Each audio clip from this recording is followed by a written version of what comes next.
Catriona's point of view. The moment Jayden left the room, I told myself I needed to rest. My body felt heavy, exhausted, and jittery all at once. But instead of sleeping, I curled up under the covers, staring blankly at the wall as my mind wandered. I thought about everything: what my life was, what it had become, and what it would be from now on. I didn't even realize night had fallen until the shadows claimed the windows. If I truly wanted a peaceful life, I'd have to tell Jayden the truth I left behind, a truth that could shake the ground beneath us. First, he needed to know how I felt about Gabriel. I yanked at my hair, frustration prickling under my skin. Why are these spirit people making everything worse? My life was already a mess. Wasn't that enough? Still, now that I knew about them, I deserved answers. Who are they to me? How many are there? The last one I saw wasn't the same as the one that used to appear. I had a right to know what they want and why they keep pulling strings in my life. I wished I could talk to Sandra, ask for advice, unload some of this, but I was scared we'd argue again. The last time Gabriel's name came up, she wasn't exactly diplomatic. My stomach growled, dragging me out of my thoughts and reminding me I hadn't eaten all day. I tossed the covers off and padded out into the hallway. As I passed Jerome's room, I noticed something odd. His door was wide open, no lights on inside. Strange. I'd never seen his room open like that. But I told myself it wasn't my business and kept walking. Then came a sharp crash, shattering glass, and a low growl. I froze. The sound came from Jerome's room. Instead of doing the smart thing and calling Jayden, or literally anyone stronger, I found myself creeping toward the room like I was possessed. Just before I reached the threshold, the door slammed in my face. I jumped back, startled. So, did he slam it because he saw me, or didn't want me there? I decided to give him the benefit of the doubt. Maybe he didn't see me. That was easier to believe than admitting it might hurt me if he had. But why should it hurt? We weren't friends. Still, I was his brother's mate. Shaking off the chill crawling up my spine, I headed downstairs. The house was oddly quiet for this hour. Too quiet. When I entered the kitchen, I stopped in my tracks. Jayden stood at the stove, bare-chested and wearing an apron, stirring a pan of rice like some ridiculously sexy chef from a romance novel. The air smelled divine. "Smells nice," I murmured as I walked in. He turned with a soft smile that ignited something in my chest. "I thought you'd be hungry when you woke up," he said, stepping close to press a gentle kiss to my forehead. His arms wrapped around me in a warm, secure hold. I melted into him. But reluctantly, I pulled away to look up into those ocean blue eyes that always made my heart stutter. "How are you feeling now?" he asked, his voice low and tender. "Can we talk later? I'm starving," I said almost sheepishly. He chuckled. "Okay, baby. Have a seat. I'll bring something." He turned to the fridge, pulled out a bowl, and set it in front of me. "Have this while the chicken finishes cooking." "What is it?" I asked, peering into the bowl. "Cucumber and yogurt soup." I took a spoonful and paused. Oh, wow. This is actually really good. "Glad you like it." I downed the rest with embarrassing speed. Cold, salty, refreshing. It tasted like heaven on a tired soul. Soon after, he pulled chicken drumsticks from the air fryer and plated them. He looked effortless, like he was made for this moment. And when he sat beside me, it felt like something out of a dream. We ate in silence, the good kind. The kind where words weren't needed. "This is the best meal I've ever had," I said honestly, eyes closed as I savored the flavors. "I'm glad," he said. "It means a lot. Eating together like this, just us." I finished first, and shamelessly helped myself to the rest of his chicken. When I started collecting the plates, he reached over and gently caught my arm. "I'll do it." "Nope. Whoever didn't cook does the dishes. It's law," I teased. "And anyway, we have a dishwasher." "You win," he said with a soft grin, folding his arms and leaning against the island as he watched me load the plates. His eyes never left me, careful, admiring. As I wiped the stove, I asked, "Does your brother have a problem?" He stiffened slightly. "Uh-oh." "Which brother?" he asked evenly. "Jerome," I said. He let out a slow breath. "We had a little fight. We'll sort it out. Don't let it bother you." I wanted to ask more, but I knew that tone. He wasn't ready to talk. "Come on," he said, taking the cloth from my hand. "Someone else can clean. Let's go upstairs and freshen up." He took my hand and guided me toward the hallway. But just then, I spotted Sandra peeking from the dining room, waving at me to come over. "Jayden, go ahead. I'll join you in a bit. I need to talk to Sandra." He glanced at her, then gave my hand a gentle squeeze before disappearing into the elevator.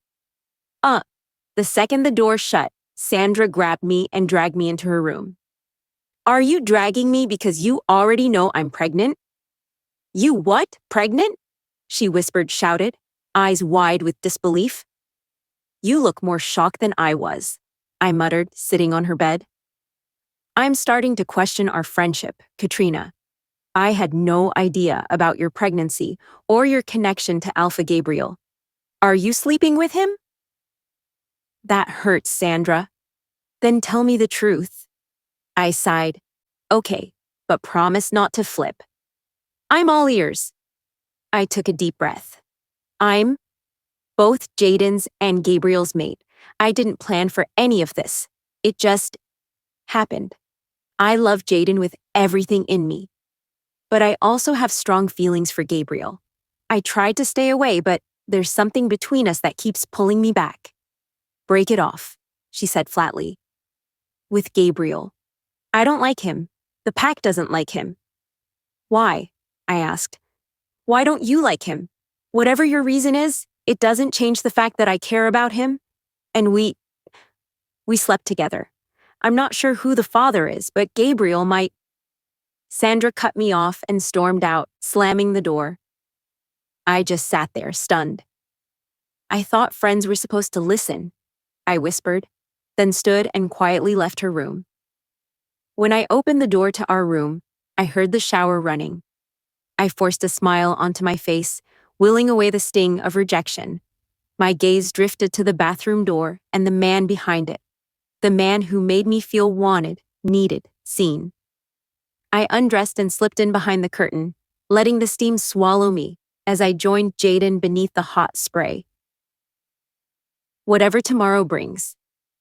At least I had this moment. I pushed open the frosted glass doors and slipped into the steamy warmth of the shower, closing them quietly, behind me.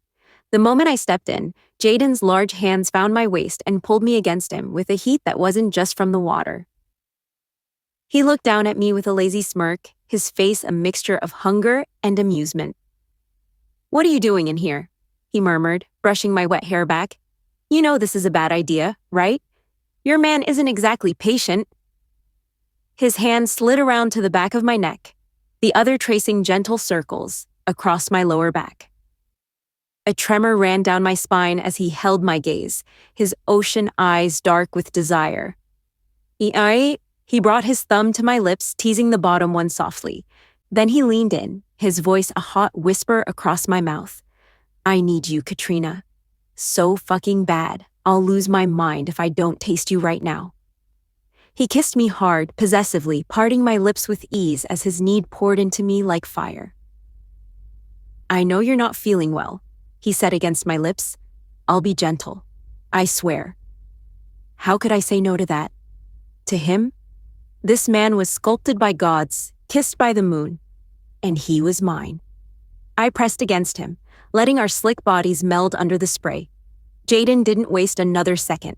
He deepened the kiss, his tongue tangling with mine, hungry and hot. My knees buckled, and he caught me easily, lifting me into his arms. He carried me from the shower, water dripping off us as he laid me on the bed, uncaring of the expensive sheets. His lips were back on mine in a frenzy before trailing down to my breasts, suckling and teasing until my body arched for more.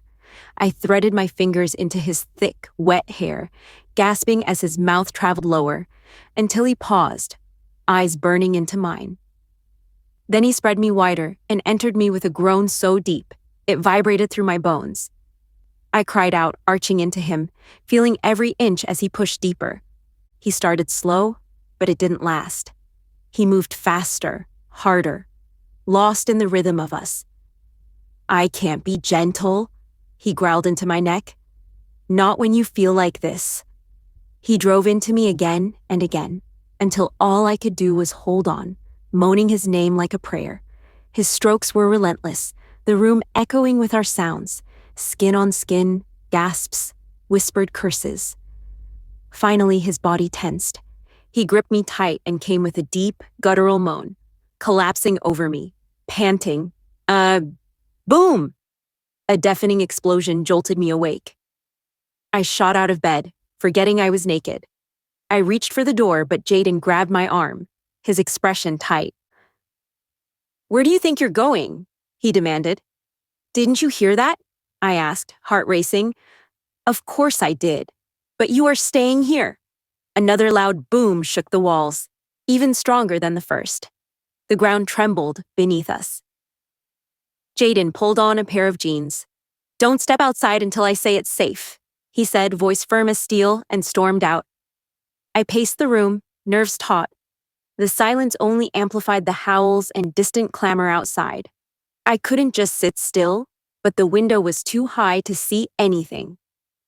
I touched my belly instinctively. What if something happens to the baby?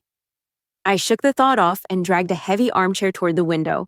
At first, it wouldn't budge, but then, shockingly, it glided forward like someone gave it a push. "Be careful, girl. Don't strain yourself." I froze. A calm, unfamiliar voice had spoken from my right. I turned, and there he was. A man with silvery white hair stood beside me, eyes calm and knowing. "Who are you?" I asked, pointing cautiously, avoiding his gaze. "Do we really frighten you that much?" "We mean no harm," he said gently, and I recognized the voice. It was him, the gray man. "I don't know who you people are, and I don't understand why you keep showing up. You never give me real answers." He didn't reply. I turned back to the window, still trembling slightly, and climbed up onto the chair to peek outside. What I saw stunned me. The yard was filled with strangers, handsome men with unfamiliar faces, their physiques and energy completely different from our pack. They were laughing at something, grinning like they were at a festival instead of a battlefield. But I couldn't see what held their attention. And God forgive me, they were gorgeous. "I agree," said the gray man beside me. I turned to him with a sigh. "You're still here." He smiled faintly. "Don't worry, your mates are far more beautiful." I cleared my throat awkwardly. "Right, of course. Full stop." He gave me a strange look, then turned his gaze past me, and smiled. "See you again, Katrina," he whispered and vanished. I stared at the empty space, unsettled. What made him smile like that?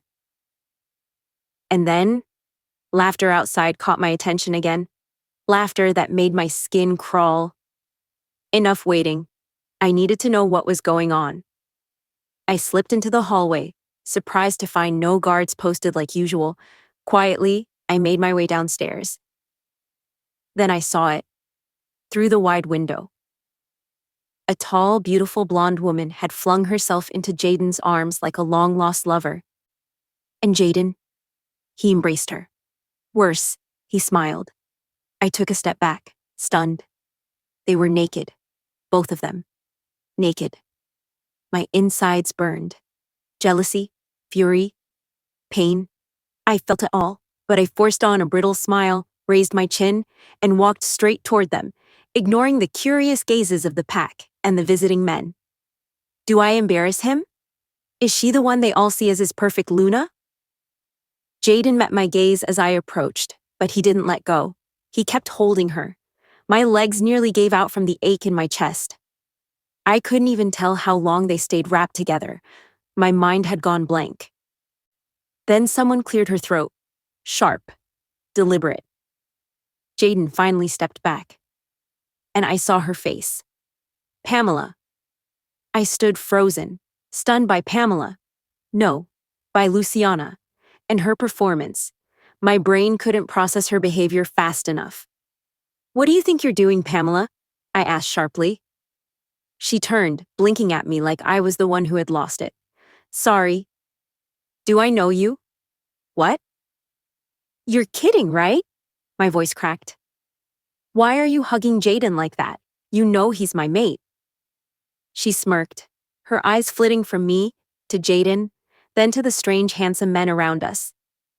"Why would I play with someone I don't know?" "You're seriously pretending you don't know me," I snapped.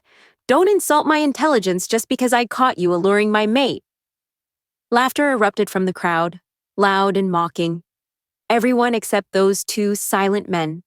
Their silence made it worse. "Katrina, stop," Jayden said under his breath, already pulling me away. "Let's talk. Just the two of us." Behind us, I heard Luciana's voice dripping with fake concern. "Do you think she's okay?" I wanted to spin around and slap the smug right off her face. My entire body shook with frustration and humiliation. Jayden gave me a sidelong look, like I was the problem, like I was overreacting. "You're seriously doing this?" I hissed, hugging her, naked, in front of the pack. He sighed.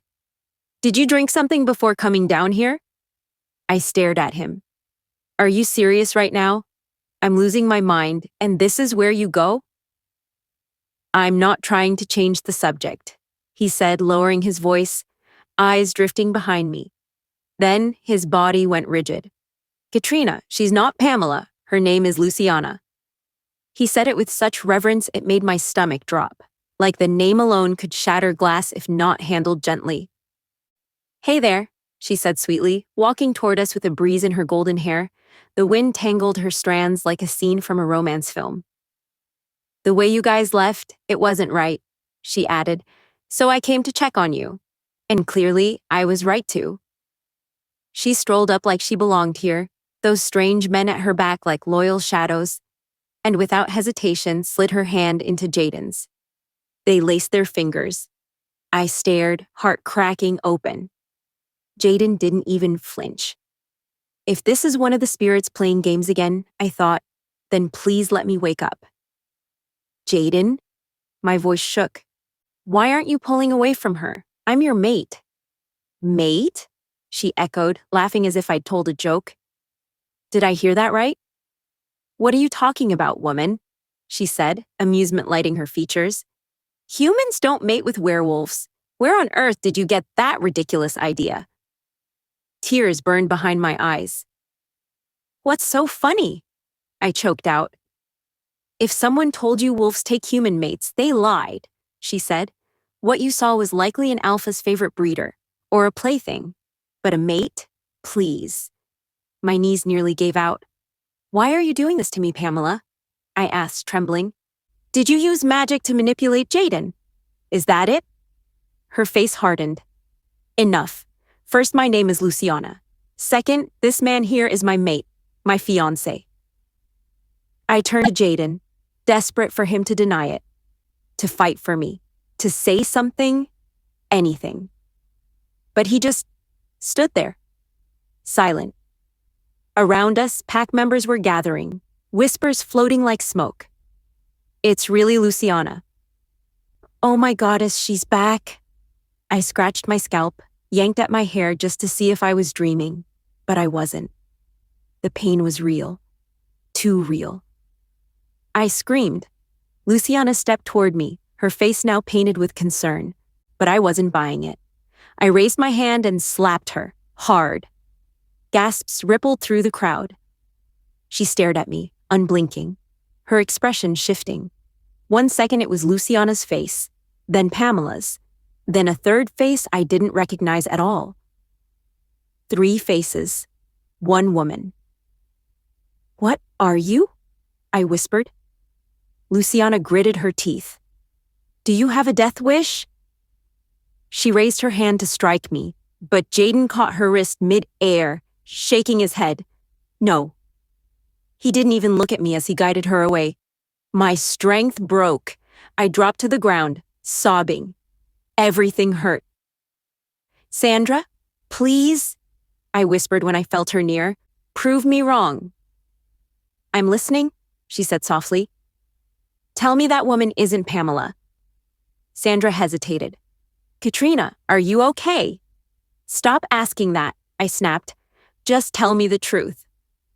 She crouched beside me, eyes distant. That's Luciana, the Alpha's former mate, the one he loved with his whole heart. Before you came along. My heart sank. She made him laugh, brought light to this place. We all cherished her.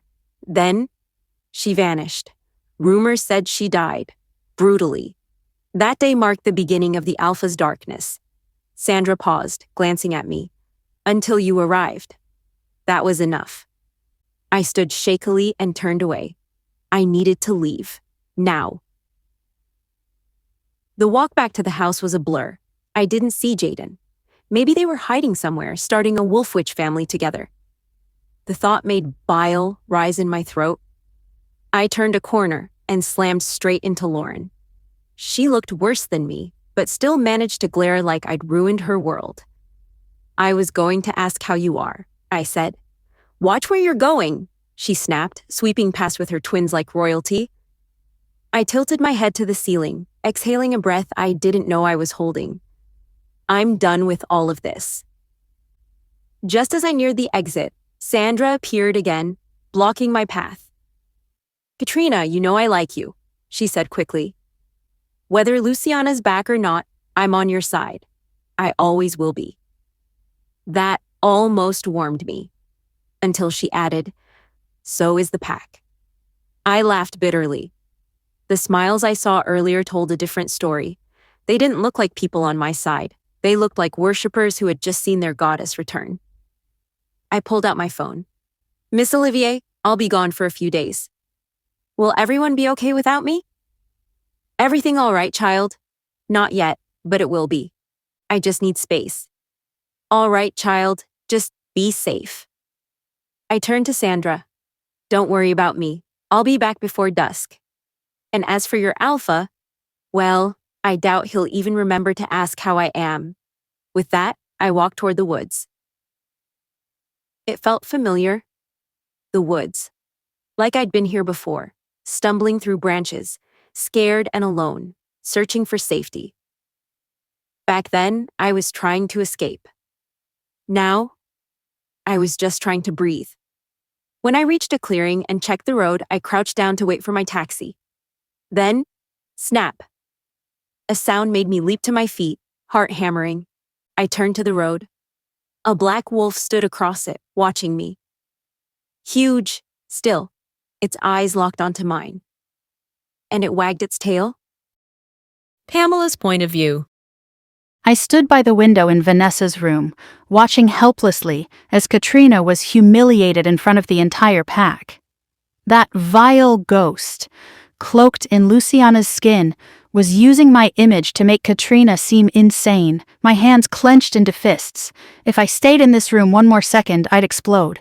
Jayden was supposed to be an alpha. Shouldn't he see through deception? My breath caught when he took Luciana's hand and walked away with her like she was precious to him. Unbelievable. He was hurting Catriona, and I couldn't just stand by. Defeated and anguished, I stepped away from the window and sat on the small coffee table, replaying the heartbreak in Catriona's eyes. Her boyfriend, her mate, had chosen someone who looked like me over her. My heart ached. What's the use of being a witch if I can't help my friend? She probably hates me now, I muttered. I know you want to help, Vanessa said quietly behind me. But don't even think about leaving this house. You know why. I turned to her. She looked distant, distracted.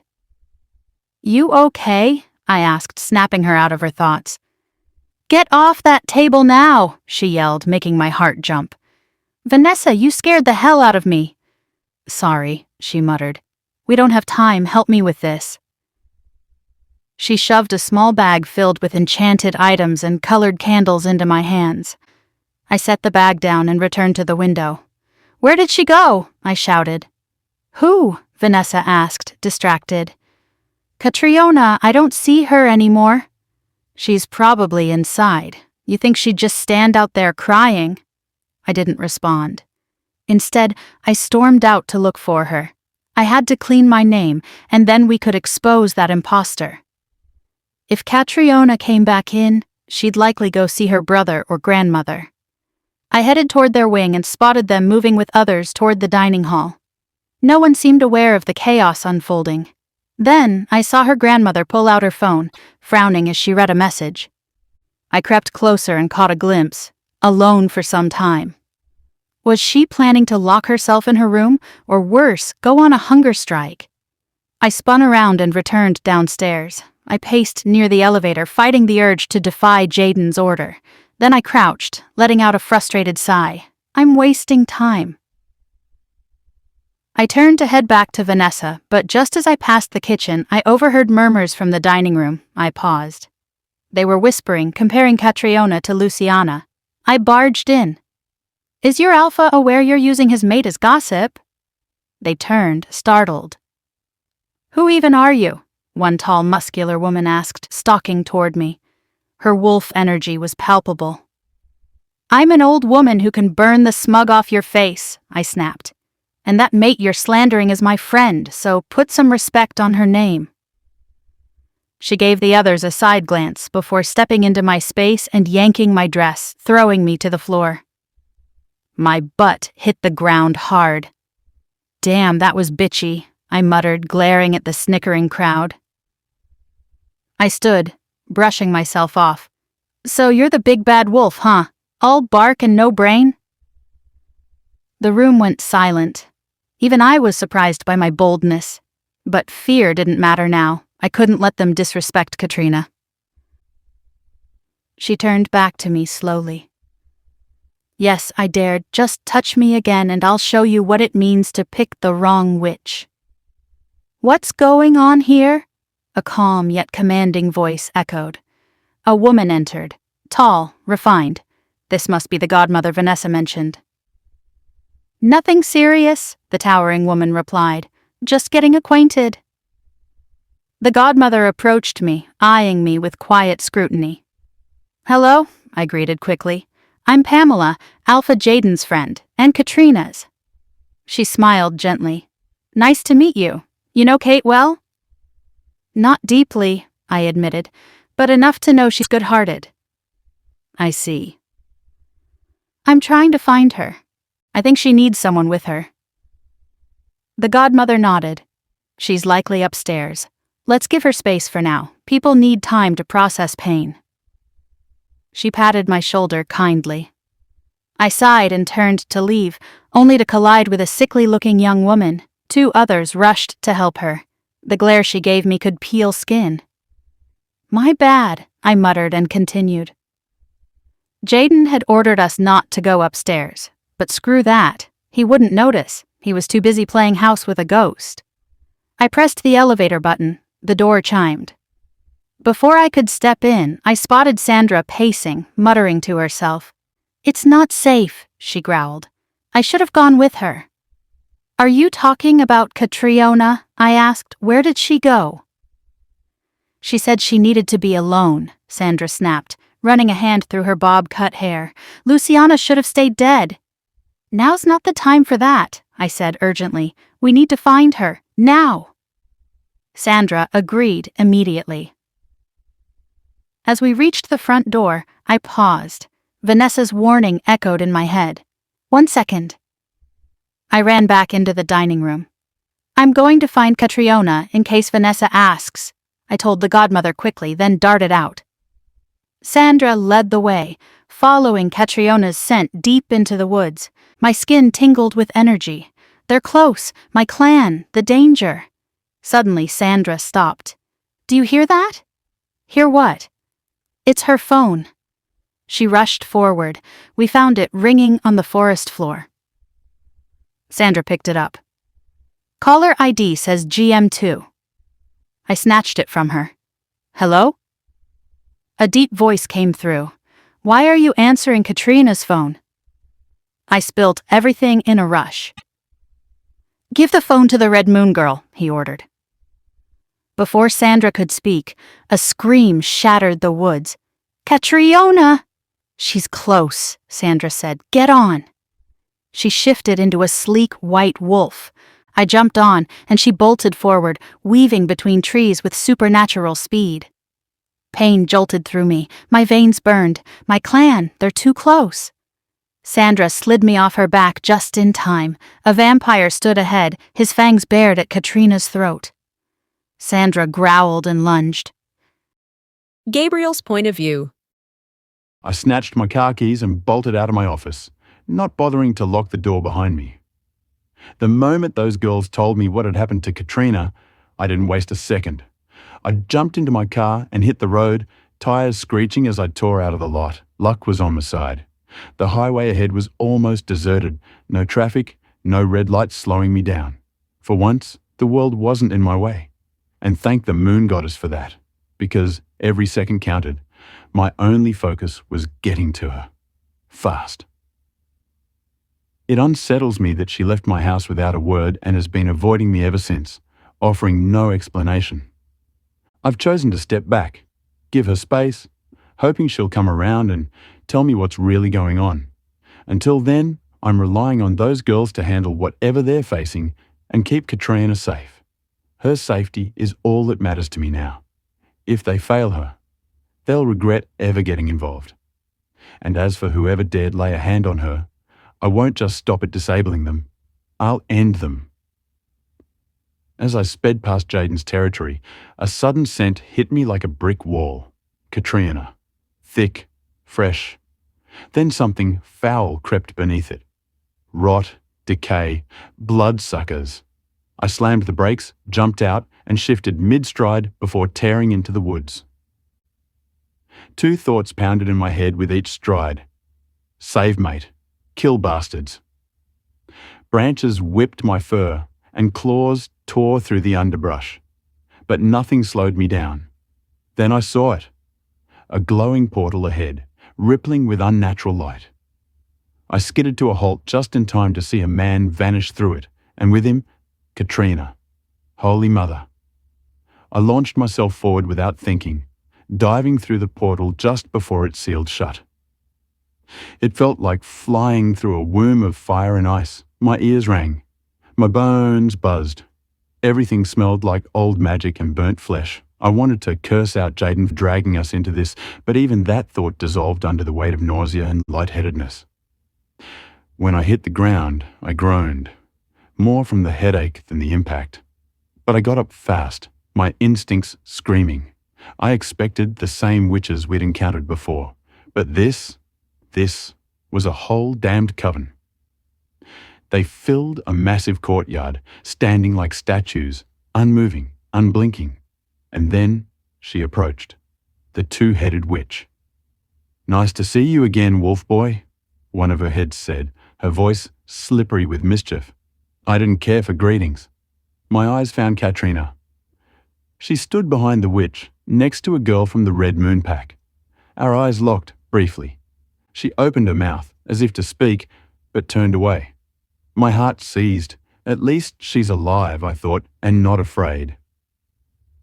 I turned back to the witch. "What deal do you have with my mate?" She raised a brow. "Oh, you mean the human girl?" I clenched my jaw. "Don't play dumb. I know she's more than that." She sauntered forward.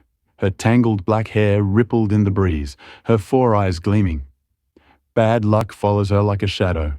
She's always stumbling into places she doesn't belong, including ours. She sniffed me theatrically, then grinned. "Alpha blood, strong. But even you can't sense it? The truth hidden in plain sight? That girl carries a secret wolf boy, one I intend to uncover."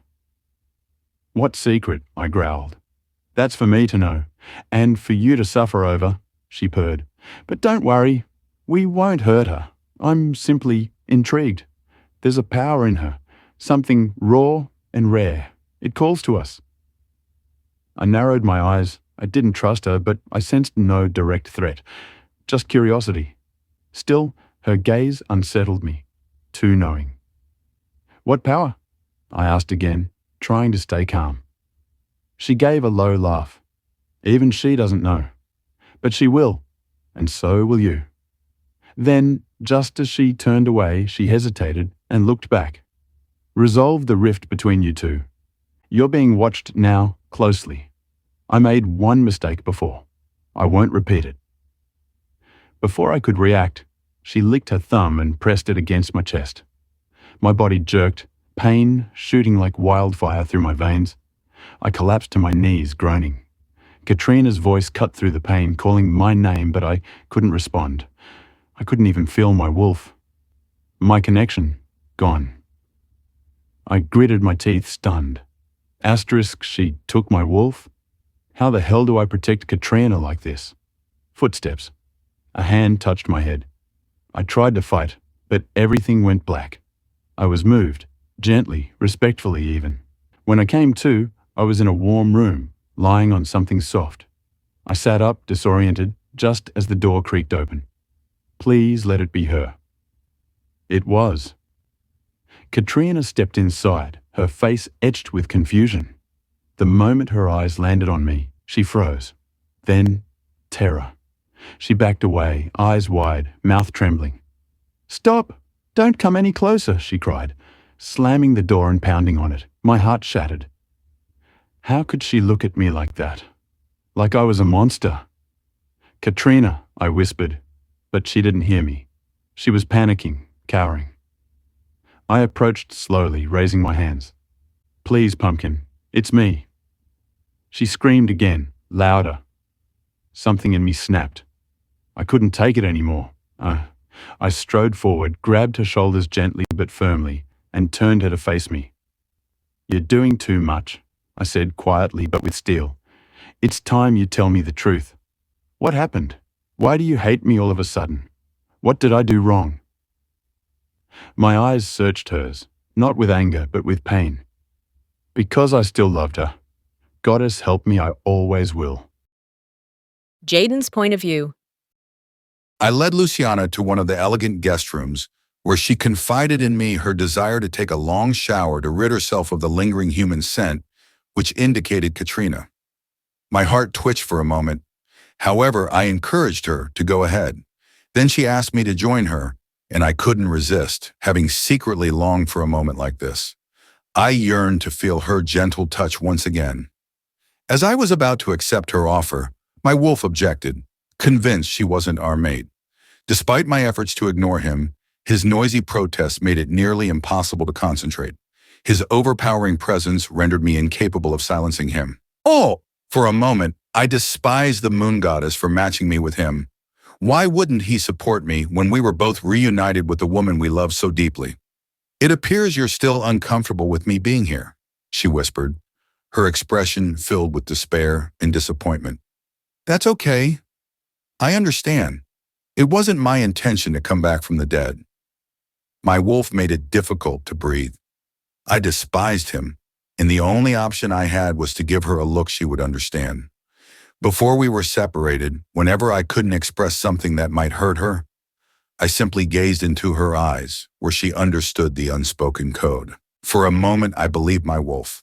But thankfully, she smiled, stepped inside, and closed the door behind her. I exhaled, relieved that she remembered.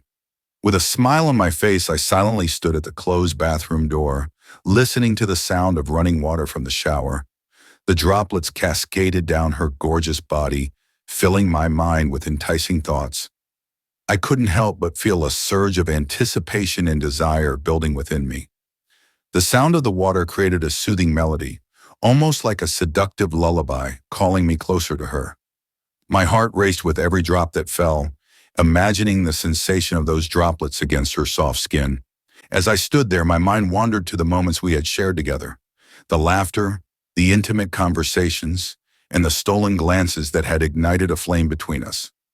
This moment, listening to the water caress her body, felt like a tantalizing invitation to explore our desires once again. With each passing second, The steamy mist escaping from under the door teased my senses, heightening my longing for her. I could almost picture her silhouette through the fogged-up glass, the water droplets glistening on her curves like tiny jewels. The thought of tracing those droplets with my fingertips sent shivers down my spine. Lost in my thoughts, I couldn't help but imagine the steamy embrace that awaited us once she stepped out of the shower. The anticipation was electric, making my pulse quicken and my breath hitch. I longed to hold her close, to feel the warmth of her skin against mine, and to taste the passion that lingered in the air. All my fantasies were shattered when my wolf clawed out, threatening to burst through the door and reveal Luciana's true identity. I stormed out of the room, feeling agitated. I headed to my office and locked the door before venting my frustrations. "Enough already, beast. If you can't stop, I'll make you." "Were you faking your happiness for her all that time?" I asked, my veins swelling with anger. "Don't get me wrong, Jayden. You know my feelings toward her were pure. She was our mate. If you did, why can't you just stop all this nonsense?" I interrupted him. "It's because you refuse to see the truth. You're blinded by Luciana, who isn't even real," he replied. "Listen, man," he continued, his tone lower now. "All the good times we had with her are in the past. They're just memories. We have Katrina now. She's our mate. Open your eyes, man." If I didn't do something about my wolf, he would continue to give me a headache. I didn't want anything distracting me in front of Luciana. I went to my safe, unlocked it, and retrieved a small bottle of serum. Holding the bottle in my hand, I never expected to use it this way, but I had no choice. I knew he would resent me for this. "What do you plan to use that for?" the beast asked. I ignored him and swallowed the serum without hesitation, despite his protests and lectures. Closing my eyes, I felt the warm liquid glide down my throat. It tasted terrible. I was relieved to see that he was finally asleep. With a sense of determination, I headed toward the door to find the woman who had captured my heart from the moment I laid eyes on her. Although I spoke the words with excitement, my heart couldn't fully agree. I wondered what could be causing this inner conflict. Could it be some kind of spell cast by my wolf? Pushing aside this possibility, I opened the door. Lost in thoughts of my beloved Luciana, I didn't notice Vanessa approaching until she called out to me, snapping me back to reality. "Do you have a moment?" she asked. "Not really," I replied curtly, continuing on my way. "Wherever you're rushing to, I think you should listen to what I have to say first." "It's really important," she insisted. Not wanting to act like a child in front of this witch, who also happened to be one of my oldest pack members, I stopped and turned back to her. "Make it quick," I told her, gesturing for her to enter the office. She didn't let me sit down, going straight to the point. "That woman isn't Luciana, she's Sophie. You're being blinded by—" "Right there," I interrupted her before she could continue. "Is this what you wanted to talk to me about?" I asked, my tone gruff and serious, my face reddening. I closed my eyes briefly before opening them and locking eyes with her. I was enraged, feeling like I could kill her if she kept talking, but she seemed unfazed by my anger, determined to continue. Respecting her, I excused myself before doing something I would regret later. As I walked out, I heard the door swing open and Vanessa saying she would do it her own way. I approached the door of Luciana's guest room, feeling my heart pounding as if I had run for miles. Just as I was about to open it, she opened the door herself, standing in front of me with only a towel wrapped around her body. I watched in ecstasy as she dropped the towel from her body. Before I could fully appreciate the beauty in front of me, she abruptly grabbed my shirt, forcefully pulled me inside, and dropped me onto the bed. As she climbed up, she enveloped me with her legs and pressed her lips against mine. The kiss felt unfamiliar, perhaps due to her recent return from the dead. Our lips met, and a wave of mixed emotions washed over me. It was a bittersweet sensation, a blend of longing and confusion. The touch of her lips against mine was tender and gentle, yet there was an undeniable sense of otherworldliness to it. I could feel the faint chill of her breath, a stark contrast to the warmth that usually accompanied a kiss. It was as if she was carrying a piece of the afterlife with her, a residue of her journey back from the great beyond. The taste of her lips, once so familiar, now held a hint of something ethereal, something I couldn't quite put my finger on. Her kiss carried a weight that went beyond the physical realm. It was a reminder of the miracle that had brought her back to me, defying all logic and reason. The intensity of our connection was undeniable, but it was tinged with a hint of uncertainty. How could I fully comprehend the experiences she had gone through, the journey she had taken to find her way back to me? Yet, despite the strangeness of the moment, I couldn't deny the overwhelming flood of emotions that surged through me. In that instant, I realized that it didn't matter how different this kiss felt or how much her presence defied the laws of nature. What mattered was that she was here with me, breathing life into our love once again. As our lips parted, I looked into her eyes, searching for answers, seeking reassurance. And in that moment, I saw it, a glimmer of the same love and longing that mirrored my own. It was a silent affirmation that we were in this together, bound by an unbreakable bond that transcended life and death. She slipped her hand under my shirt and caressed my body, pressing herself against me. Her nipples were erect and craving my touch. "I missed you, my alpha," she gasped, her breath heavy with desire. I paused for a moment, captivated, before gently taking both of her hands. "What did you just call me?" I asked, my tone unromantic. She stared at me, clearly taken aback by my sudden change in demeanor.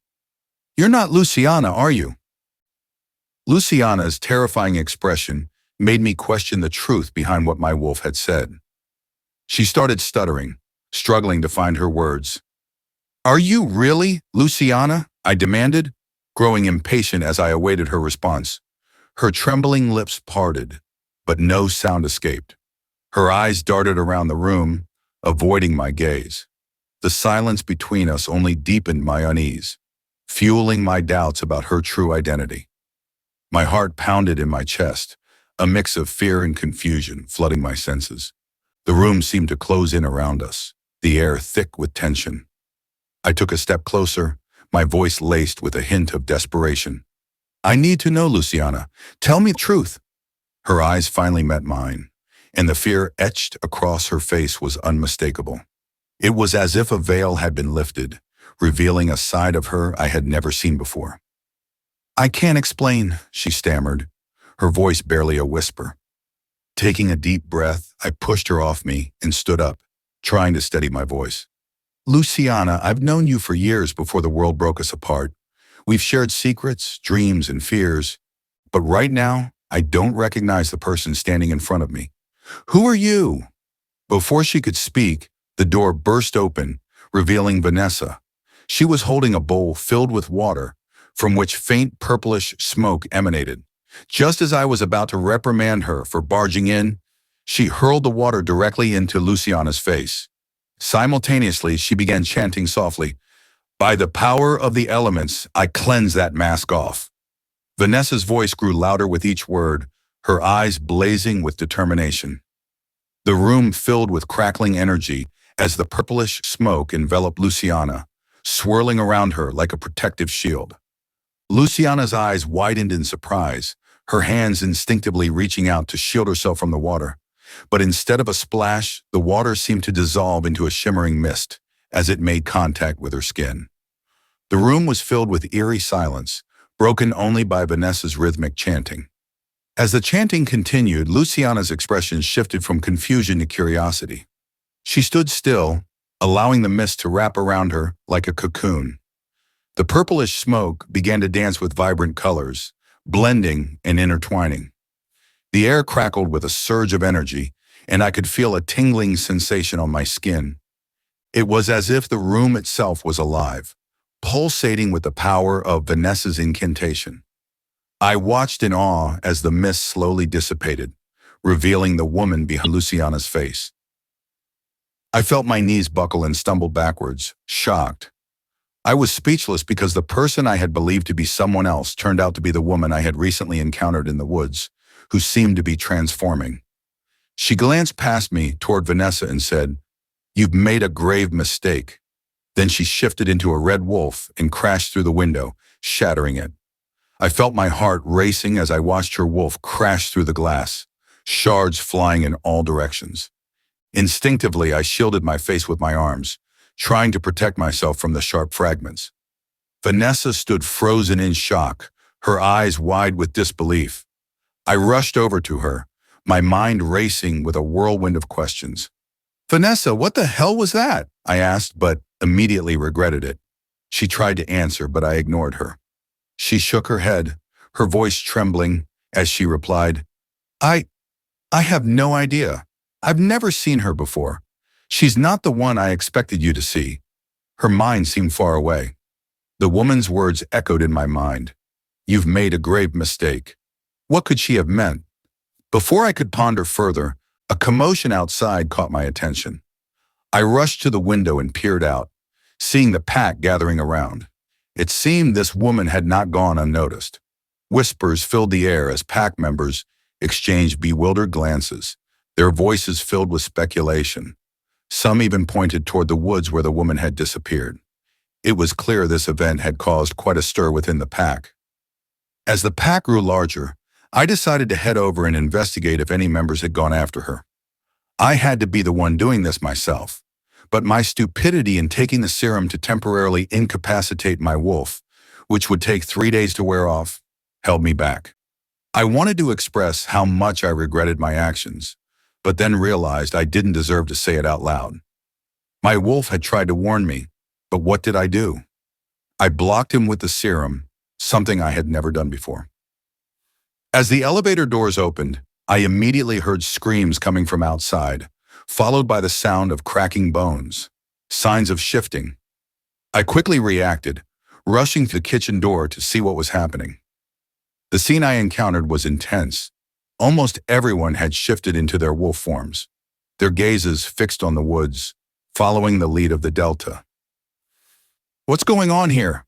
I asked, raising my voice to be heard over the growling and roars. The pack's delta quickly shifted back into his human form and dashed over to me. Before he could explain the dire situation, the growls from the pack grew louder. I turned my attention toward them, following their gaze, and was stunned to see Jerome emerging from the woods in his wolf form, blood staining his fur.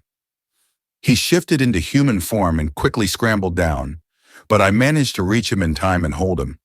He blinked rapidly, looking around anxiously until his gaze settled on me. It was then that I realized I was holding him too tightly, and I felt a sharp prick followed by intense pain. I looked down at him curiously and my heart stopped when I saw what was embedded in his skin. Silver mini swords. He had been stabbed multiple times with these silver weapons. He forced a smile that made my heart ache. "I'm sincerely sorry, man. I failed to adequately fulfill my duty in protecting the pack. In my efforts to protect them, I neglected to consider my well-being, and as a result, I fell into the clutches of our adversaries." He gripped my arm tightly, groaning in pain. I could feel the strength of his grip as his fingers dug into my skin, causing me to wince. His groan echoed through the space, a mix of frustration, pain, and agony. I placed my free hand on his shoulder, trying to ease his tension. "It's going to be okay," I said, my voice filled with terror. His eyes met mine, a mixture of desperation and vulnerability shining through. "We don't have time," he managed to say between clenched teeth. "You need to get the men ready. They killed our patrolling men, and they are coming for us, armed with silver." His face contorted with every movement, muscles visibly tense. Without hesitation, I carried him on my back and dragged him into the house for Vanessa to help in any way she could. The weight of his body pressed against me, but I ignored the strain and focused on getting him inside. As we entered the house, I carefully laid him on the couch, his limp form sinking into the cushions.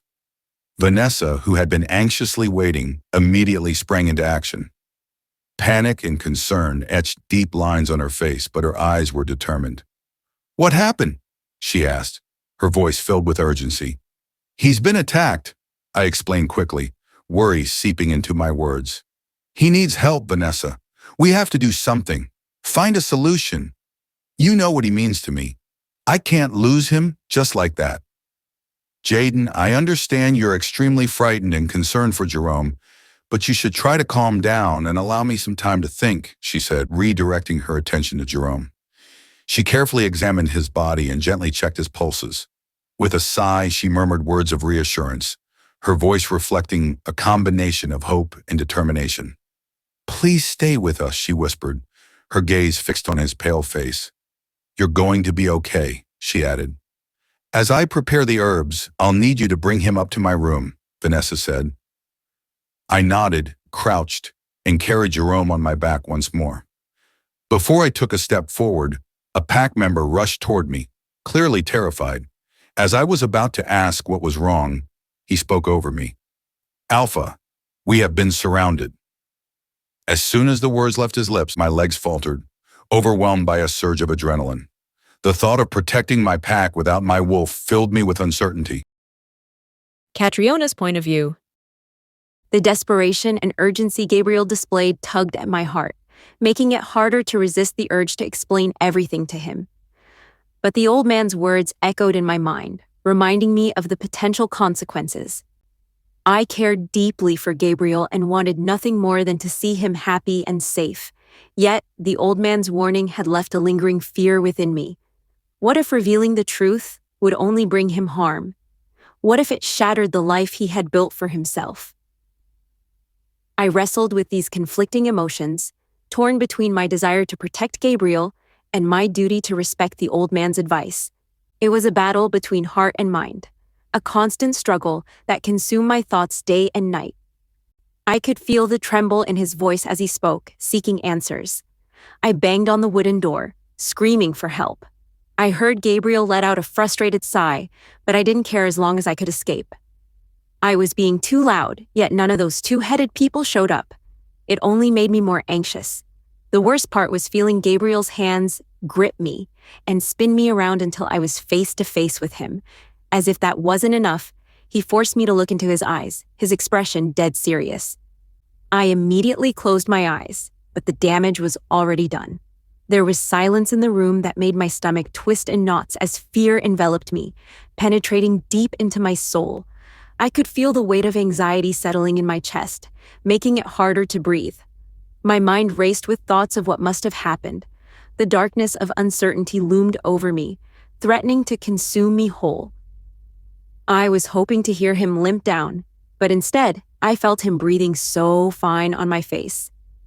I tried to shake off the fear, reminding myself that I had faced challenges before and come out stronger. Wasn't he supposed to die right away when he laid eyes on me? Or is he supposed to die after a few seconds? Was he given time to say his last words? With that possibility, I urged myself to open my eyes. But like an endless abyss, I couldn't help but wonder if I was ready to take it in. I finally opened my eyes and looked at him in awe, scanning him from top to bottom. You're alive! You're not dead!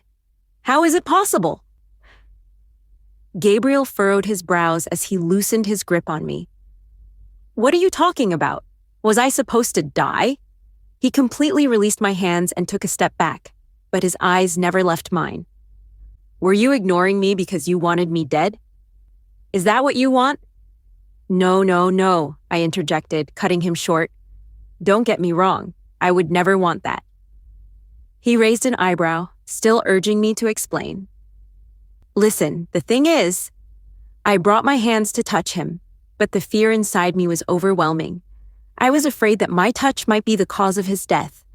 This fear hit me like thunder, and in that instant, I quickly dropped my hands, hoping that Gabriel hadn't noticed my sudden reaction. However, the pain he expressed was evident. I walked toward the bed and gestured for him to sit. I thought he would object, but he silently ambled over and sat, though he gave me space. Gabriel, the thing is... Pumpkin, do you realize how much you're tormenting me right now? Each passing minute is driving me crazier. Do you understand how tiring your actions are? And do you know what hurts me the most? I shook my head, although I knew exactly what he was referring to. I stayed silent, waiting for him to finish his sentence, but instead, he just stared at me for a long time. I did what I did for your safety, I started. It all began when I overheard your stepmother. I hesitated, unsure if I should proceed with this conversation. But then, if I didn't, I would only end up hurting his feelings more, which also hurt me. I thought to myself and decided to continue.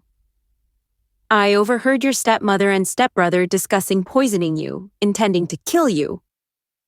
I narrated everything to him, but I didn't realize I was trembling. It wasn't because I didn't want to, but because I was terrified for him.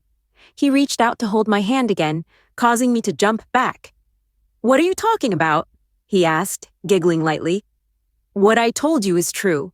There's nothing funny about it to make you giggle," I replied. "It's not funny, but everything you said isn't real. No such thing happened. I didn't get time to tell you this. Every corner of my house has a camera in it. When you suddenly left without a word to me, I was distraught. So I decided to check the camera footage. That's when I saw you lingering outside my stepmother's room. Minutes later, you collapsed, and I was surprised to see you wake up so soon. I looked into their room to find out what caused your collapse, but the conversation they had at that time doesn't match what you told me." "Are you saying that to make me feel better?" I asked. "I wish I could, but it's the truth," he grumbled. "If what they said was all true, wouldn't I have been dead by now from our previous encounter?" he added. As I considered his point, I wondered why that old man would deceive me. What motives could he possibly have? I turned my gaze to Gabriel, this time extending my trembling hands to touch his stubbled cheeks. "So you're not going to die," I whispered, tears streaming down my face. "I can still love you without restraint." I saw life return to his cute face before he placed his hands on top of mine, evoking a rush of emotions through my body. As our hands intertwined, a surge of warmth coursed through my veins, soothing the fear and uncertainty that had consumed me moments ago. Gabriel's touch was like a lifeline, grounding me in reality and reminding me that he was still here, alive and breathing. His eyes, once filled with pain and resignation, now sparkled with a glimmer of hope. It was as if my words had breathed life back into him, igniting a fire within his soul. "No, Pumpkin," he whispered, his voice barely audible amidst the chaos of emotions. "I'm not going anywhere. I'm here with you, every step of the way." A wave of relief washed over me, mingling with the tears that streamed down my face. The weight of the uncertainty that had plagued me for so long was finally lifted, replaced by a renewed sense of purpose and determination. This moment, this connection we shared, was a reminder that love had the power to conquer even the darkest of times. I didn't wait for his heads up before I crushed my lips against his in a deep kiss. He quickly reciprocated, opening his mouth for our tongues to meet. As our lips locked, a surge of electricity coursed through my body. Our kiss deepened, a dance of passion and desire. Time seemed to stand still as our tongues intertwined, exploring each other with a hunger that had been building for far too long. At that moment, Jayden's name echoed through my head, making me want to pull back. For the millionth time, I hated the sound of his name. What kind of man walks away with another woman in front of all those people? Nevertheless, I deserve this moment. And now that I know Gabriel's not in danger, I will do whatever I want to with him. Gabriel's hands found their way to the small of my back, pulling me closer, intensifying the connection between us. The world around us faded into the background, leaving only the pulsating energy of our shared moment. Every touch, every caress, sent shivers down my spine, igniting a fire within me that burned with an intensity I had never experienced before. Lost in the intoxicating bliss of the kiss, I could feel his heartbeat matching the rhythm of mine. It was as if our souls had found refuge in each other, seeking solace in the passion that consumed us. The weight of my worries and inhibitions lifted, replaced by a sense of freedom and contentment that only this moment could offer. As our lips finally parted, we both gasped for air, our eyes locked in a haze of desire and affection. "If it means being trapped in this world, I wouldn't mind as long as you're by my side and in my arms.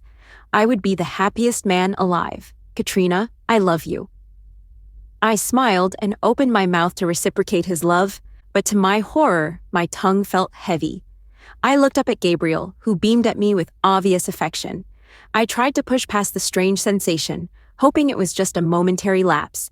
But as I tried to form the words, my tongue only grew heavier, as if an invisible weight had settled upon it. Panic began to rise within me, my mind racing to find an explanation for this sudden inability to speak. Gabriel's expression shifted from joy to concern, his brows furrowing in confusion. He leaned closer, his warm hand reaching out to touch my arm gently. "Are you all right, Pumpkin?" he asked, his voice laced with worry. I desperately wanted to respond, to reassure him that everything was fine, that it was just a temporary glitch, but my tongue remained stubbornly still, refusing to obey my commands. Frustration welled up inside me, mixing with my growing fear. The universe couldn't let me savor the moment, because suddenly, a surge of scorching energy rushed through my body, knocking Gabriel off the bed and onto the ground. I watched in absolute terror as his eyes closed and his body went numb. I watched in absolute terror as his eyes closed and his body went numb. The room fell into an eerie silence, broken only by the sound of my own shaky breaths. Panic gripped my heart, threatening to suffocate me as I struggled to comprehend what was happening before my eyes. His face, once filled with life and smiles, now looked pale and lifeless. The color had drained from his cheeks, leaving behind a haunting stillness. Time seemed to stand still, as I desperately searched for a sign of movement, a flicker of hope that this nightmare would soon be over. But there was nothing. No movement, no response. It was as if his body had become a vessel, devoid of the vibrant spirit that once inhabited it. Tears welled up in my eyes, blurring my vision as I reached out to touch his hand, hoping for a miracle. Coldness greeted my touch, sending a chill down my spine. The reality of the situation hit me like a ton of bricks. He was gone. I killed him. I shouldn't have bought his words. My mind struggled to process the finality of it all, as if a part of me refused to accept the truth. The weight of grief settled on my shoulders, threatening to crush me under its immense pressure. Questions swirled in my mind, each one more agonizing than the last. Why him? Why now? The unfairness of it all gnawed at my soul, leaving me feeling hollow and broken. "Someone, please help me," I whispered urgently, not realizing that my voice had returned. I rushed toward the door, pounding on it as I screamed at the top of my lungs, desperately hoping someone would hear me. But, to my dismay, no one did. I couldn't help but wonder why these people seemed so unresponsive. Did other people's cries sound melodic to them? I grumbled in frustration.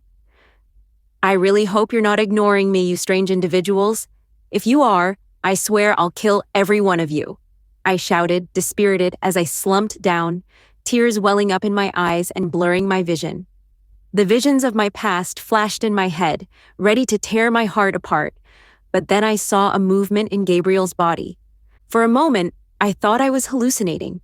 However, his hands moved again, causing me to crawl toward him with wide eyes. Nonplussed, his features returned to normal. Before I could overthink, he jolted awake and suddenly sat up, knocking me down. "Katrina, are you okay?" His voice broke as he crouched down to help me sit. I sat there in silence, gazing up at his concerned yet composed face, unable to believe that just moments ago, he was dead. "Talk to me, Pumpkin," he said, his voice slightly higher, snapping my attention toward him. "Tell me, baby, are you hurt?" he whispered. I burst into tears, unable to control myself. "I thought you were dead." The fear and pain were overwhelming, and I didn't know how I would be able to go on with my life if you died. Gabriel pulled me into his arms, embracing me warmly. I held on to him tightly, not wanting to let him go. "I thought I had lost you," I sobbed. He gently released the hug and wiped away my tears. "I don't like seeing you cry, Pumpkin. Look, I'm here with you, breathing just fine," he reassured me. "What happened has nothing to do with you," he added. Before I could respond, the door suddenly swung open, cutting me off and revealing the witch. She glanced back and forth between me and Gabriel, trying to discern the tension in the air. "Were you crying? Wait, did he hurt you?" she asked, but her words only fueled my frustration, making me want to lash out at her. I despised them all. Giving Gabriel a skeptical look, she instructed us to follow her. She waved her hand in the air, and before us appeared a narrow path lined with shimmering trees. Wow, it's so beautiful, I thought to myself.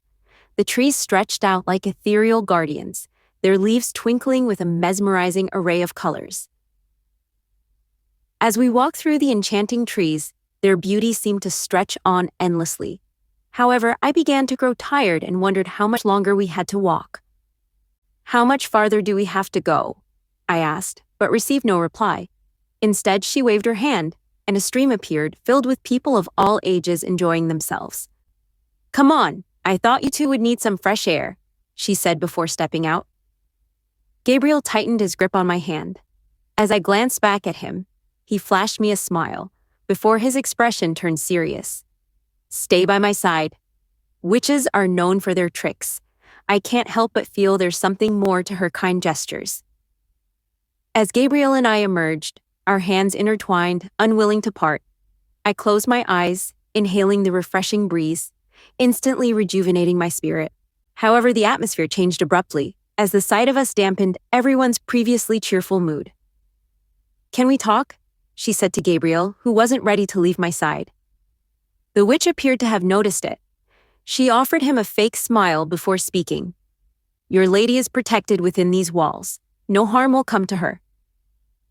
I softly tapped his well-built arm, assuring him of my safety. He nodded, albeit hesitantly, before letting go of my hand.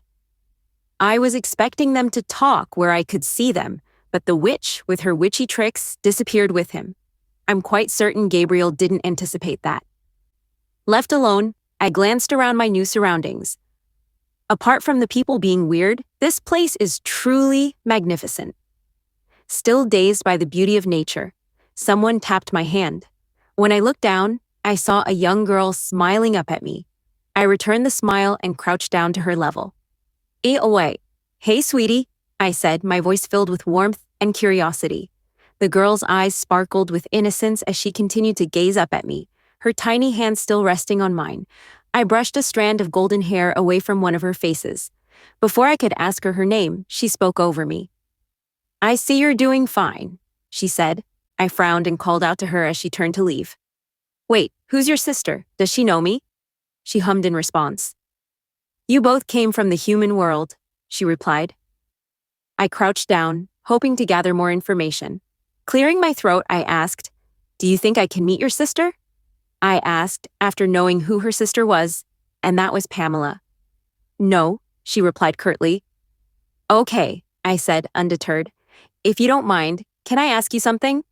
She agreed, with the condition that it shouldn't be about her sister. "Got it," I chimed in, continuing the conversation. "I came here with my friend, but I haven't seen her. Have you happened to come across her? If not, do you have any idea where I can find her? I really want to see her." "No," she replied and ran off, but her fleeting expression suggested that she knew where Sandra was, yet didn't want to tell me, possibly for a reason. I got up and ran after her as she waved her tiny hand and revealed another place before disappearing into it. Before her travel portal closed, I leapt into it. I expected to end up in her shadow, but instead found myself in a clean forest with the ground resembling grass carpets. Before my mind could wander with questions, I noticed a beautiful pregnant woman leaning against a massive tree. She must have sensed my presence because she turned towards me. Her silky hair danced in the wind, swirling around her. She appeared shocked upon seeing me, but I, in turn, was even more shocked to notice that, except for her gracious beauty, she looked human. She scrutinized me, her face furrowed before asking, "Who are you? How did you gain access to my territory?" I was following a young girl but lost sight of her. I stuttered, and suddenly she appeared right in front of me. I blinked rapidly, feeling a mysterious aura surrounding her. A surge of power flowed through her veins. I couldn't believe it. How was I able to feel that? I thought, my eyes wide. Her sudden appearance sent a shiver down my spine. I kept blinking rapidly, trying to make sense of what might be happening to me. This situation became more complicated because she was experiencing the same reaction as me. Suddenly, Jayden's name echoed in my mind, causing the throbbing pain from the mark on my neck that he left to intensify. The memories flooded back. bringing with them a mix of emotions: anger, fear, and a lingering sense of betrayal. I took a deep breath, trying to calm the sudden surge of pain that shot through my body. It felt as though the wound from Luciana's disappearance, which I thought had healed, was now reopening. I gently touched the area, hoping to find some relief, but instead, the pain intensified. As the pain radiated from my neck to my head, my breathing became labored. It felt as though an invisible weight was pressing down on my chest, making it difficult to draw in air. Panic started to set in, my mind racing with questions and fears. What had caused this sudden resurgence of pain? Was it a sign that Luciana was in danger? No, it's Jayden's mark. Could it be that he's in danger? Jayden's point of view. Before I slipped out to inspect the matter, I made sure I left Jerome in Vanessa's capable hands. Despite not having my wolf with me, I still held the responsibility of being the alpha of my pack and ensuring their safety. Jerome's situation left me with no peace of mind. The silver poison had accumulated excessively in his body, but he must recover. We had endured immense hardship together, and it would be a tragedy to end like this. My legs trembled at the thought of losing Jerome. He truly deserves the utmost care. Even when I neglected the pack due to my issues, he always stepped up as a leader without complaint, despite facing his challenges. Jerome, with his unwavering determination, had been a pillar of strength for the pack. His selflessness and resilience had always guided us through countless trials and tribulations. I wasn't good enough for him. Now is the time to help him overcome this insidious silver poison that threatens to consume him. I stepped out of the house and immediately felt a chill run down my spine. Vampires and rogues had gathered in my yard, creating a crowded and menacing scene. They poked out their polished, silvered nails for everyone to see. I took a deep breath, trying to calm the rising panic within me. This was not the sight I was accustomed to seeing, especially not after what had just happened. Their presence sent shivers down my spine, and I couldn't help but notice the fear etched on the faces of my people. Yet they were good fighters. The air was thick with tension, and I knew I had to act quickly to ensure everyone's safety. Chloe, the vampire who turned out to be my brother, emerged from them with a sinister, smug expression. "Hi, brother," he said, marching toward me. I sensed my people tensing up, but they had to remain vigilant. "As I promised, brother, I am here. This time I have brought along some allies who will assist me in completing the task more efficiently. However, before we proceed, I wish to begin with your young human girl. I want you to witness as I drain her completely, just as my father did to your family." I struck him square in his smug face, causing him to stumble back a few steps before regaining his balance. He bared his fangs and snarled at me. My blood boiled as I grabbed his shirt tightly. "If you dare touch anyone I care about, I promise you'll end up back in that damn casket you came from in pieces," I snarled. "What will you do if I tell you I have your beloved mate in my grasp?" he taunted. "She's under my control," he added. My heart skipped a beat as his words hit me like a punch in the gut. The thought of Katrina, above all else, being in the clutches of this vile creature sent a surge of rage through my veins. I tightened my grip on his shirt, my hands trembling with a mix of anger and fear. "You're lying," I spat through gritted teeth, refusing to let the panic consume me. "You wouldn't dare." A sinister smile crept across his face, his eyes gleaming with sadistic pleasure. "Oh, but I would, my dear brother. She's currently under my control, dancing to my tune, and there's nothing you can do about it." I felt my wolf stir at the word mate. "This guy can't be serious," I muttered. The bloodsucker appeared to have heard me, because he exclaimed loudly, "Don't tell me you're unaware of your mate's absence. Is she truly your mate or just a hooker?" This man was getting under my skin. Before taking any action, I mind-linked with the pack's godmother to check on Katrina. She had left the house a while ago. She responded quickly. I ran my hands through my hair, feeling the weight of the whole building crashing down on me. The fear that Katrina was once again in the hands of bloodsuckers, all because of my ignorance, crept into my heart like a dangerous presence. The last time she was abducted, it didn't end well. My wolf was restless inside me, struggling against the numbness I had imposed upon him. but I knew that as much as I desired his help, he couldn't provide it. Next, I heard growling and snarling between the wolves and vampires. Then I felt my vampire brother heaving me up. I quickly got out of his grip and used all my energy to pounce at him, sending him a few inches away.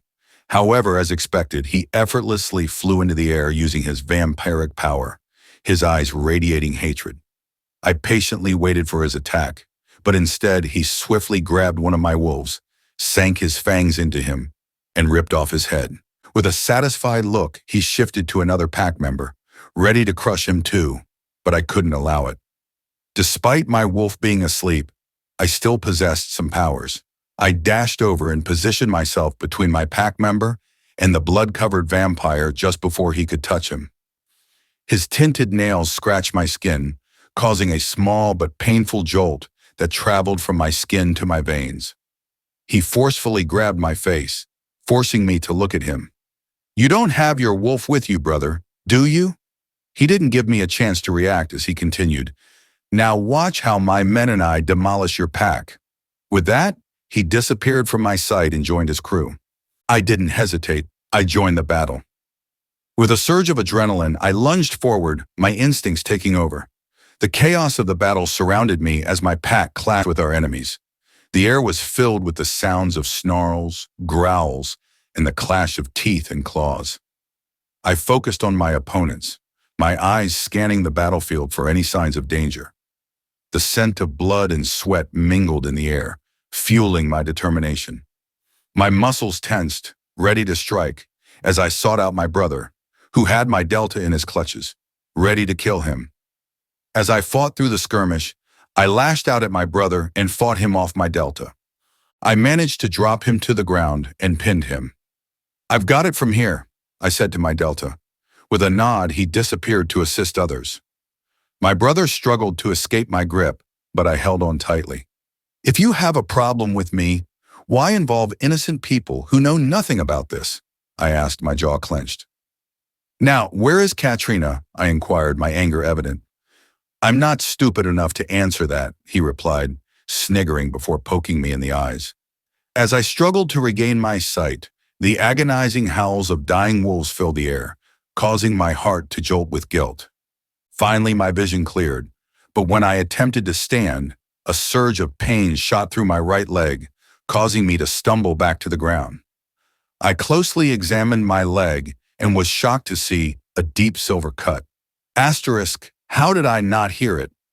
"You like that, brother?" he asked, but before he could finish his sentence, a powerful surge blew him several feet away. I quickly turned my head and saw Vanessa unleashing deadly magic upon our enemies, effectively killing them. They began to retreat, fading into the trees. Vanessa launched another wave of magic toward my brother, but he managed to evade it. With a sneer, he also vanished. Godmother and others came through to help the wounded back into the house. Despite the pain, I forced myself to stand as Vanessa approached. The expression on her face was far from pleasant. She swiftly moved her eyes around the bloody yard and then back at me. Without giving me a chance to speak, she released a burst of magic from her hands, knocking me down. I let out a loud groan as I felt the impact of the magic. I struggled to my feet, blinking away the dizziness the unexpected blast had caused. The world around me seemed to spin for a moment before slowly coming back into focus. As I regained my balance, I saw her eyes burning with anger. Her presence exuded an otherworldly aura, and the power she possessed was palpable. I could feel the residual energy crackling in the air, causing my hair to stand on end. For a moment, I felt lost, for the very first time, feeling like I didn't know the person before me. "What the fuck was that for?" I managed to choke out, my voice strained as I tried to steady my breathing. The pain from the magical attack still lingered, making it difficult to regain my composure. "What happened to you, Jayden? This isn't the Jayden I once knew. You're not the alpha the pack recognizes anymore. You've changed a lot. What happened to your wolf in the first place? And why was that vampire calling you brother? I'm ready to explain everything and willing to face any anger you may have. But you have to help me find Katrina. If I don't find her soon..." "Stop, Jayden," Vanessa said, her face displaying anger. I believe it's time for you to leave that girl to the alpha of the Blood Moon Pack. There seems to be no future for the two of you. All I foresee is the misery that will befall that innocent woman. Vanessa's point of view. He glared at me as if I had grown another head, his eyes burning with a mixture of anger and frustration. The intensity of his stare made me feel as if I had committed some unforgivable offense. It was clear that if he were in better condition, he would have taken immediate action to teach me a lesson. "Are you playing with me right now, woman?" he asked in an even tone. "I know I'm not in the state to even look her in the eyes, but she's still my mate," he exclaimed. "Yes, she's your mate, as you exclaim, but she's just your mate in your head, not in your heart. You threw it in her face when you walked away from her holding another woman's hand. How do you think she felt?" The pain that etched across her face was undeniable. It held a mixture of disbelief and heartbreak. "You did introduce her to us as your mate, and we believed you. But it takes more than mere words to be a true partner. It takes loyalty, commitment, and respect." The hurt she felt was immeasurable, a wound that cut deep into her soul. It wasn't just the physical act of holding another woman's hand that hurt her. It was the underlying message it conveyed, that she was replaceable, insignificant. To add on, she's not in that vampire's hands.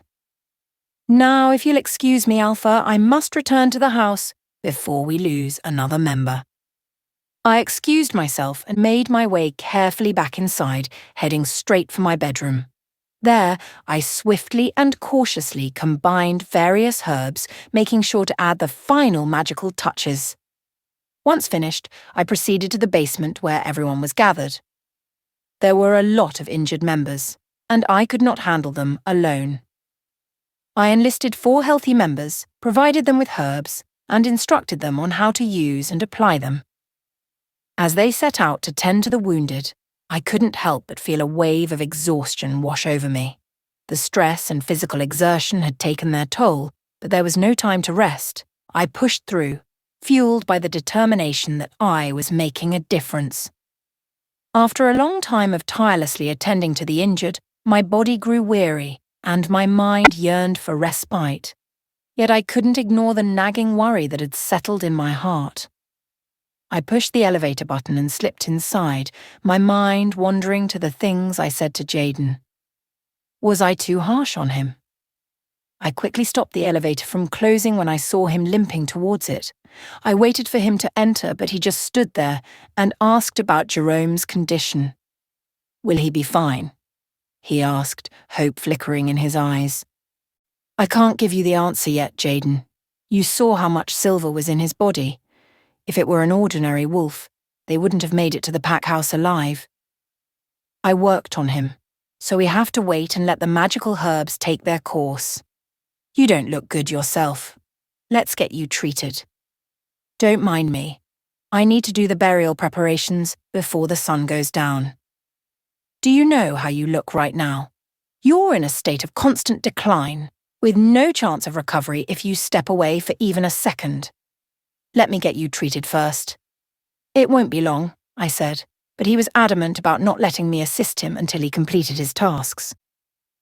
I sighed heavily before casting a spell and directing it toward his throbbing leg. As the magic took effect, his appearance improved. He shook his leg and quickly vanished without another word.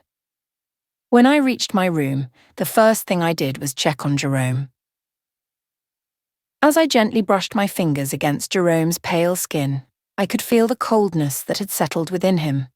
It was as if his very essence was slowly slipping away, leaving behind an empty shell of the vibrant person he once was. I knew time was of the essence, and I had to act swiftly. I stumbled in panic and fear as I rushed toward my closet, desperately searching for my green scarf, which I used to conceal my important belongings. After locating it, I retrieved a small glass bottle containing Catriona's blood, which I had taken without anyone's knowledge. Holding the bottle in my hands, I studied it intently, knowing that this was the very same blood that had healed Jayden after an attack. I hoped that it would have the same effect on Jerome. I hurried back to where I had laid him. I took a deep breath and began reciting the incantation. The words flowed from my lips, carrying with them a desperate plea for healing and restoration. The room seemed to grow still, as if the very air held its breath, waiting for the magic to take hold. With a surge of hope, I carefully poured a few drops of Catriona's blood onto his lips, watching intently for any sign of change. The liquid glistened against his skin, almost as if it were being absorbed into his very being. A flicker of warmth passed through my fingertips, as if the blood was awakening something dormant within him. Minutes felt like hours as I continued to hold my breath, waiting for a response, and then a faint tremor coursed through his body, so subtle that it could have been mistaken for a figment of my imagination. But I knew better. It was a sign, a glimmer of hope that the spell was working. As the seconds passed, the colour slowly returned to his features and his breathing became less laboured. I collapsed onto the ground, my body trembling with fatigue. Every muscle ached, and I could feel the weight of exhaustion dragging me down. As I lay there gasping for breath, a sense of relief washed over me. I was able to help him. I had pushed myself to the limit, and now, finally, I could rest. Before I could settle into a comfortable position, a familiar voice echoed in my head, urging me not to rest just yet. It warned that the dangerous Fang Boy would return and demolish the house, putting everyone inside at risk. The voice insisted that both Jayden and I needed to take action before it was too late. As the voice faded, it left me with a pounding headache. My heart skipped a beat as the urgency in the voice reverberated through my mind.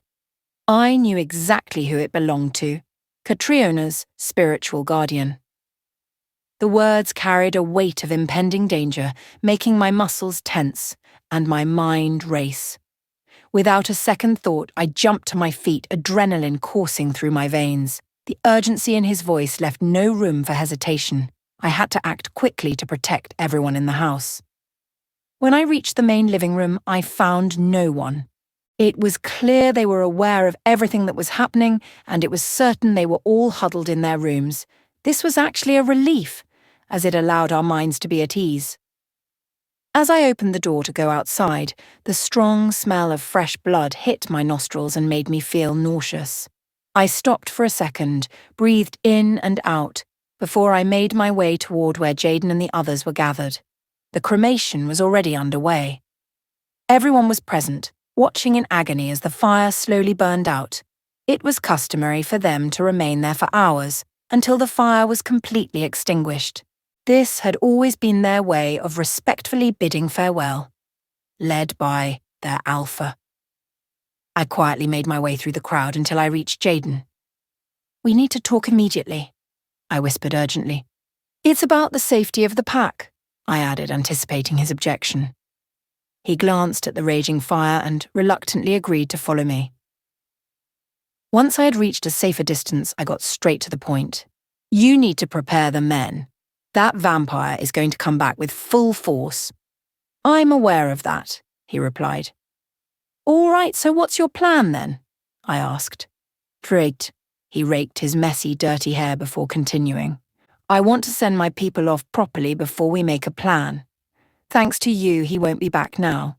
By the time he comes back, we'll be ready," he said, prolonging his stare at me. "Do you have a way of helping me wake my wolf? I would appreciate it if you did," he added, avoiding my gaze. He looked weary and helpless. "I can't lose any more members," he added, his voice slightly wobbly. "Fine, I'll awaken your wolf. But before that, you need to inform the guys and prepare them. I will create a boundary around the mansion where those vampires won't be able to cross in case they attack before we are ready." "All right then. I'll let the guys know," he said, and then turned to leave, but suddenly stopped. He turned to me. "Thank you, Vanessa. We're family, so we're in this together," I said. He gave me a light smile before marching away.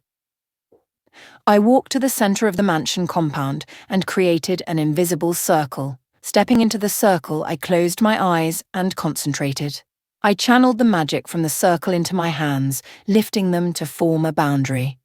However, my concentration was interrupted by a faint image of me holding a naked baby girl. My heart skipped a beat as I opened my eyes, my hands still raised in midair. The image of me holding a naked baby girl lingered in my mind, causing a rush of confusion and curiosity. Who was this child? Jayden's point of view. After my brief conversation with Vanessa, I quickly informed the pack about our plan of action for when the bloodsuckers return. They all agreed and appeared prepared for whatever challenges they might bring, but the anguish on their faces from losing our members was palpable. As I gazed into the roaring fire, I couldn't help but imagine the pain the families left behind might be going through. I couldn't help but blame myself for not being able to protect them. The weight of guilt settled heavily on my shoulders, threatening to crush me under its immense pressure. I knew deep down that I couldn't bear responsibility for every loss, but that didn't make the burden any easier to carry. I took a deep breath, trying to steady my racing thoughts. I needed to stay focused and composed for the sake of the pack. They were counting on me to lead them through this darkness, and I couldn't afford to let my self-doubt consume me. With determination, I turned to face them. The way all of you looked at me back there, and now, indicates that you have numerous questions about why I didn't shift during that battle. As your alpha, I won't explain myself, but rest assured, it won't happen again. We will honor them by fighting with everything we have, I declared, my voice firm and resolute. We will not let their sacrifices be in vain. We owe it to them to stand strong and push back against the vampires and rogues. They all nodded in agreement, their expressions hardening with resolve. When the fire subsided, I quickly moved away to locate Vanessa for assistance with my wolf. I discovered her sitting on the ground, her head lowered. I wondered silently what could be wrong with her before rushing over. "Vanessa, what's the matter? Are you okay?" I asked. She lifted her eyes to look at me, looking drained. "Can you take me inside? I need to relax a bit." Without hesitation, I carried her in my arms and rushed her inside. Carefully, I laid her down on the couch. "What happened to you, Vanessa? You look pale. I've never seen you like this," I asked, genuinely concerned. She looked up at me and said, "Don't give me that look. I hate it. Just help me to my room so I can wake up your wolf before you lose any more pack members." I ducked down to carry her, but she stopped me. "Jayden, wait. Are there any pack members outside the house perimeter?" she asked, making me furrow my brows. As I opened my mouth to reply, she cut me off and continued, "If there are, they won't be able to cross through the boundary." Now she gave me another thing to worry about because I had sent some guys to track Katrina's trail, and they hadn't returned yet. But the good thing is that I can still feel their presence. I should concentrate on getting my wolf back. Then I'll be able to protect them. Before helping Vanessa to her room, she asked me to bring the serum so she could mix it with whatever was in her head. She insisted I wait outside, and like an obedient boy obeying his mother, I obeyed her request. Having a witch around can be both beneficial and challenging. However, I wondered why she didn't let me in and was eager to see how Jerome was doing. Despite my curiosity, I trusted her and respected her reasons. As I waited for Vanessa, I leaned against the wall and slowly sank onto my haunches. My mind wandered to the happiness I felt earlier when I believed my prayers had been answered, the moment I laid eyes on who I believed was Luciana. Unfortunately, I didn't realize that my actions were hurting Katrina. The weight of my behavior toward Katrina in front of the pack members felt like a barrage of bricks hitting my heart. The guilt gnawed at me as I replayed the scene in my mind. Katrina, with her eyes welled up with tears, stood there, her body trembling with hurt. But as an idiot blinded, I wasn't seeing it. Filled with anger, I held my head, frustrated that as an alpha, I had been deceived. Why did that woman have to toy with my emotions? And why did she have to disguise herself as Luciana in the picture? Could it be my brother's doing? Vanessa's sudden arrival disrupted my thoughts. I hastily stood up, and she handed me a bottle filled with a greenish liquid. Confusion crossed my face as I examined it. "What am I supposed to do with this?" I asked, although deep down, I knew it was meant for drinking. I just didn't want to make any mistakes. "Drink it, but do it in your room because it has side effects," she replied. I fell silent for a moment, pondering what those effects might be, but I couldn't come up with a solution in my current state. I thanked her and made my way upstairs to my room. Once in my room, I took the lid off and drank the liquid in one go. I couldn't help but wonder what Vanessa had made this out of. The smell and taste were absolutely horrible, making me want to vomit. Anxiously, I waited to see what it would do to me. The first thing I noticed was the intense presence of my wolf. I could feel his anger as he howled and growled within me.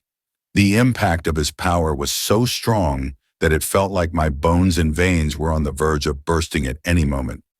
The anger emanating from my wolf overwhelmed me, consuming my thoughts and clouding my judgment.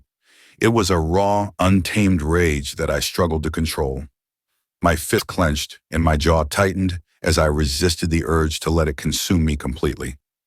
The pain was unlike anything I had ever felt before, and it continued to intensify. I sank down and gripped the chair tightly, desperate for some semblance of stability.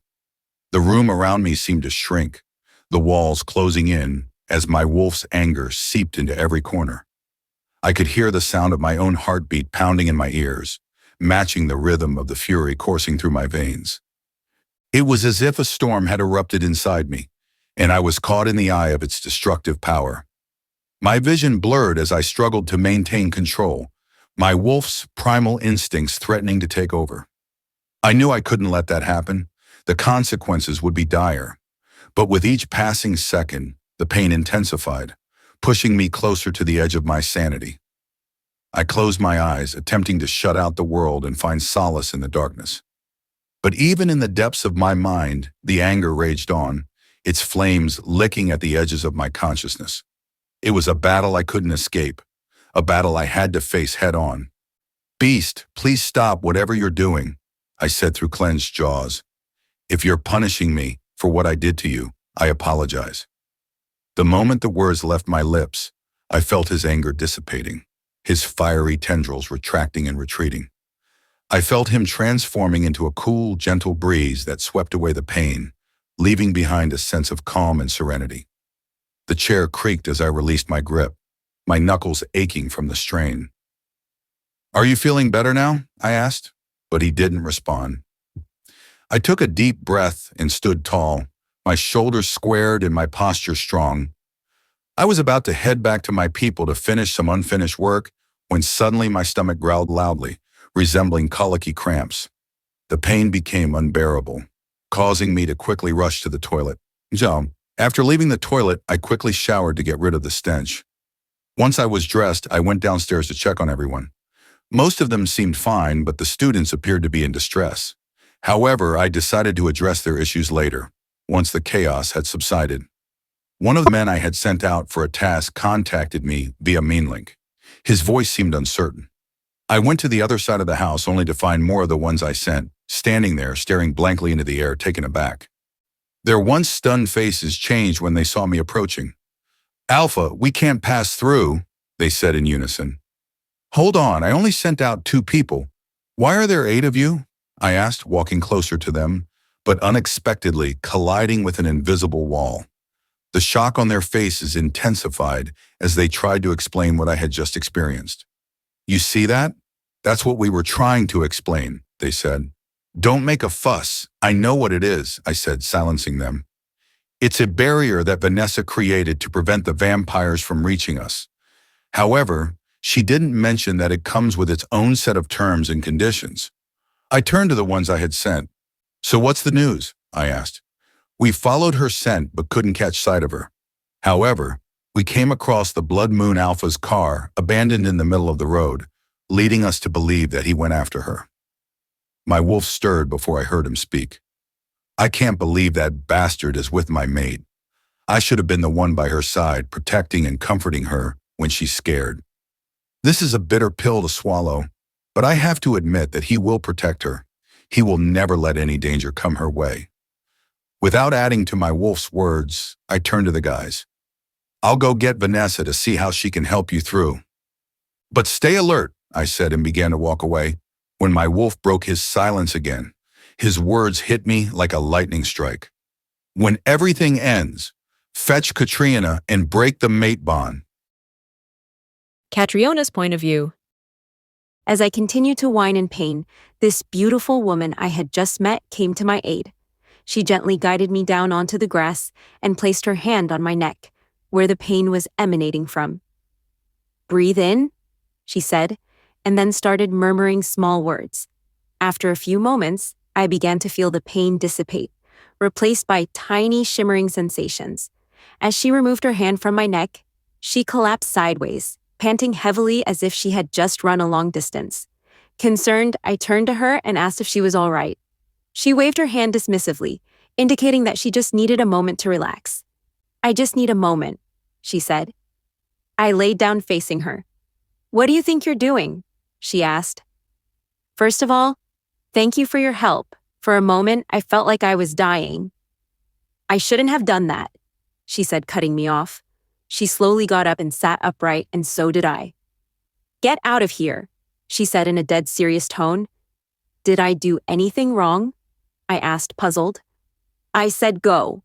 Go, woman, before I kill you," she growled, her eyes burning with rage I couldn't understand. I swiftly rose and stepped far back from her. "Go!" she screamed. "Okay, but how do I leave this place?" I screamed, hoping she would calm down and show me the way out. However, instead of helping, she waved her hands in the air and conjured a magical ball, which she then hurled toward me. Instinctively, I placed my hands on my stomach to protect the child inside me, closed my eyes, and braced myself for the impact, expecting it to be fatal. But as the magical ball neared me, instead of colliding with my body, it burst into a shower of shimmering sparks. "Are you pregnant?" she asked. Confused, I opened my eyes and was stunned to see her standing so close to me. My legs wavered and I almost fell, but she steadied me with a firm grip. My heart was racing, as was my pulse. Her eyes, which had previously possessed a raging fire, were now a calm aqua blue. I felt like I had seen them before. "Oh my God, I almost killed you and your child. Are you okay?" she asked, panicking as she touched me, checking for any injuries. I sank onto the grass, trembling. "I'm sorry," she said, her voice shaky. "I didn't know you were pregnant. You should have told me." "It's because I had no chance." "Why is it that whenever I get pregnant, threats start coming my way? Why? I've already lost my twins. Can't God let me have this one? Now, I almost died, and my brother would have been left without a sister to lean on. If I make it out alive and give birth to this child, I won't ever get pregnant again," I grumbled, tears streaming down my face. "Me too. I won't ever," she said after a moment of silence. When I looked at her, she was also crying. "This is my 6th pregnancy," she continued, her voice filled with pain. "I carried them for 9 months, which gives me hope. But the moment I push them out, they stop breathing. Each time I lose my babies, it tears me apart. But I don't understand why I keep getting pregnant over and over again." I was at a loss for words. I used to think I was the only one suffering, but now I realize I wasn't alone. I didn't want to assume that I knew exactly what she was going through because our situations might differ. I went through a miscarriage, and as for her, well, I should stop. I didn't want to add to her pain. "As a witch, I believe you have incredible abilities and could potentially uncover the cause of your baby's deaths. It surprises me that, being surrounded by other witches, they weren't able to offer any assistance or support for your babies." She gave me a look and said, "As you can see, I am totally different from everyone here." She then shifted her gaze toward her baby bump and continued, "I've attempted numerous times to seek guidance from the elders, but they have all rejected me. Since my 5th pregnancy, I've repeatedly dreamt of a faint woman crying, whom I believe to be my mother and the possible source of my troubles." I watched as she filled with sadness, her gaze still on her belly. It was clear that she carried a burden that went beyond the physical weight she bore. As she confided in me, I couldn't help but feel a deep sense of empathy toward her. "Did it occur to you that your dream might be a connection that holds the answers to your questions?" "Yes, but my mind tells me she's in the human world, and I have no idea how to find her." With a gentle voice, I reassured her that she was not alone in this. "If you allow me, I can help you find your mother before your due date. There's no losing more babies. Thank you, she said with a genuine smile. So, what's your story? I want to hear it, she asked, all smiley as if we were besties now. I hesitated before sharing with her where it all started and how I ended up in this world. You're in a more difficult situation than I thought, growing up in such a tough situation, and now tangled between two alpha men. If I may ask, who do you feel more comfortable with between the two men? Gabriel, I blurted out without hesitation. It was the truth. He made me feel safe and treated me like royalty. Despite his intimidating and rude demeanor, he's a man that any woman would be drawn to. And I love him. Gabriel had a magnetic aura that captivated me from the moment I laid eyes on him, even though I ignored it at first. I have to go now, I said as I got up from the ground. If Gabriel can't find me where he left me, he'll be furious. All right then, she replied, waving her hand and opening a passage for me. I'd love to see you again and talk more, she said. I nodded in agreement before walking out. I realized I forgot to ask her if she knew where Sandra was. It didn't take long for the witch to appear with Gabriel, and even more surprisingly, Sandra was with them, following closely behind Gabriel. I stopped in my tracks, surprised to see her. She looked fine, no injury or slap marks on her pretty face. I ran toward her and hugged her. Where did they hide you? Are you okay? I asked, breaking the hug. You're okay. I was worried sick about you, I said, tears threatening to escape. It was me who was worried about you, she replied. I was fine where they put me, though I was worried about what would happen to us until they brought me, thinking I was the reason for your sudden disappearance. Huh. I looked up at Gabriel's cute but unhappy face. His eyes narrowed as he observed my disheveled appearance. Where have you been? He demanded, anger evident in his voice. I shifted uncomfortably under his gaze, feeling a pang of guilt rise within me. I knew I had some explaining to do. Taking a deep breath, I tried to find the right words to address his concerns. Gabriel, while trying to find Sandra, I got caught up with something, I stammered, my voice betraying a mix of regret and apprehension. I didn't mean to worry you. His expression softened slightly, but the frustration was still evident in his eyes. You disappeared without a word. When I came back from that short conversation I had and found you gone, I went nuts. I was going to kill a person here, and that would have been another problem. I was worried and scared, he said, his tone even, his hands on my arms. I'm sorry, I said softly.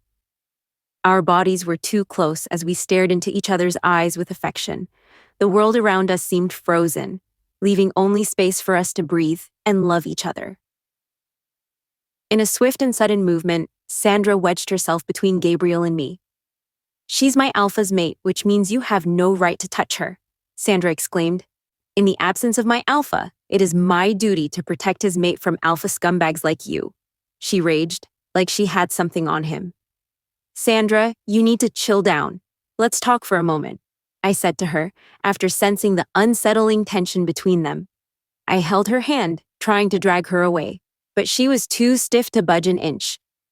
Gabriel lowered himself to Sandra's level and said, Hey pup, didn't your alpha teach you to respect other alphas? He said with a deadpan expression. I sensed some flickering tension within the family. I'll give you guys some space to talk it out, the witch blurted before disappearing. God, I really don't like her, I said. We were taught not to respect those selfish alphas who sacrifice their mates for their selfishness, Sandra said. What was that about? I mumbled.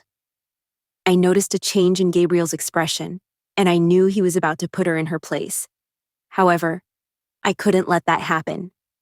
Sandra, let's talk, I said, attempting to pull her away from Gabriel. Unfortunately, she remained stubbornly still, refusing to budge.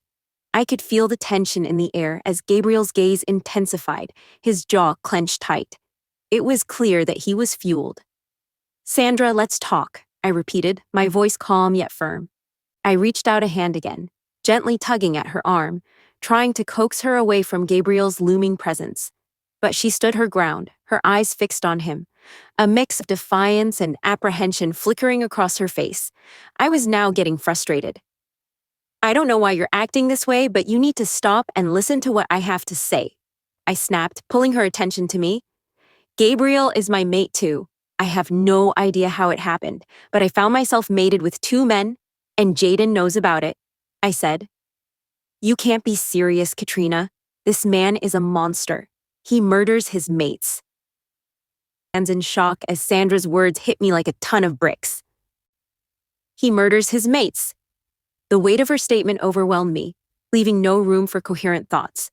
Before I could process it further, Gabriel abruptly grabbed Sandra by the neck, choking her. Everyone who had been minding their business gasped in shock as others began disappearing. Despite struggling to breathe, Sandra managed to speak. "Are you going to kill me like those other women?" "You've crossed the line, woman," Gabriel growled. In an instant, he snapped her neck. The sound of Sandra's neck snapping echoed through the air, sending shivers down my spine. Time seemed to freeze as the weight of what had just happened settled into the atmosphere. The witches stood frozen in a mix of shock and fear, their eyes wide with disbelief. My mind raced, desperately trying to process the horrific scene unfolding before me. As Sandra's lifeless body fell to the ground, Gabriel slowly turned his gaze toward me. His eyes, once filled with warmth, were now cold and distant. The fear that coursed through my veins paralyzed me, making it impossible to tear my gaze away from his intimidating presence. I opened my mouth to say something, but no words came out. Instead, I felt myself crumbling to the ground, my eyes locked on lifeless Sandra. The witches began to gather around her, and a surge of hope filled me. Another woman, whom I had never seen before, touched her. "She's still warm," she said. "But we cannot involve ourselves in human affairs," another one said. "Even if we were to intervene, there is nothing we can do," another added. "You guys are witches. Please do something," I pleaded, my words stumbling out in panic and horror. I felt consumed by fear. At that very moment, I thought of the old man whom I came to know was my guardian. Closing my eyes, I called out to him for help, desperately hoping he could hear the fear in my voice and bring my friend back to life. But to my terror and disappointment, nothing happened. As the witches debated among themselves, I couldn't help but feel a growing sense of frustration. How could they stand by and do nothing when they had the ability to try? "I will do it," a familiar voice said from behind me. I spun around to see the beautiful woman I had recently met. She looked at me, smiled, and then walked over to Sandra's motionless body. "Don't, Clara," the witches said in unison. "Once the warmth leaves her body, I won't be able to help her. I can't let her die under my watch," she said and knelt beside Sandra. She gently placed her hand on Sandra's neck, almost touching it, and a blue glow emitted from her hand onto Sandra's neck.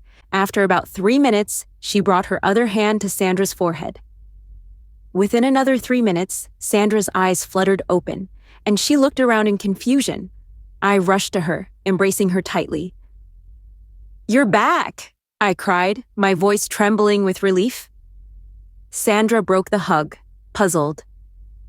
"Why are you crying?" she asked, her gaze shifting to the ground. I glanced back at Clara.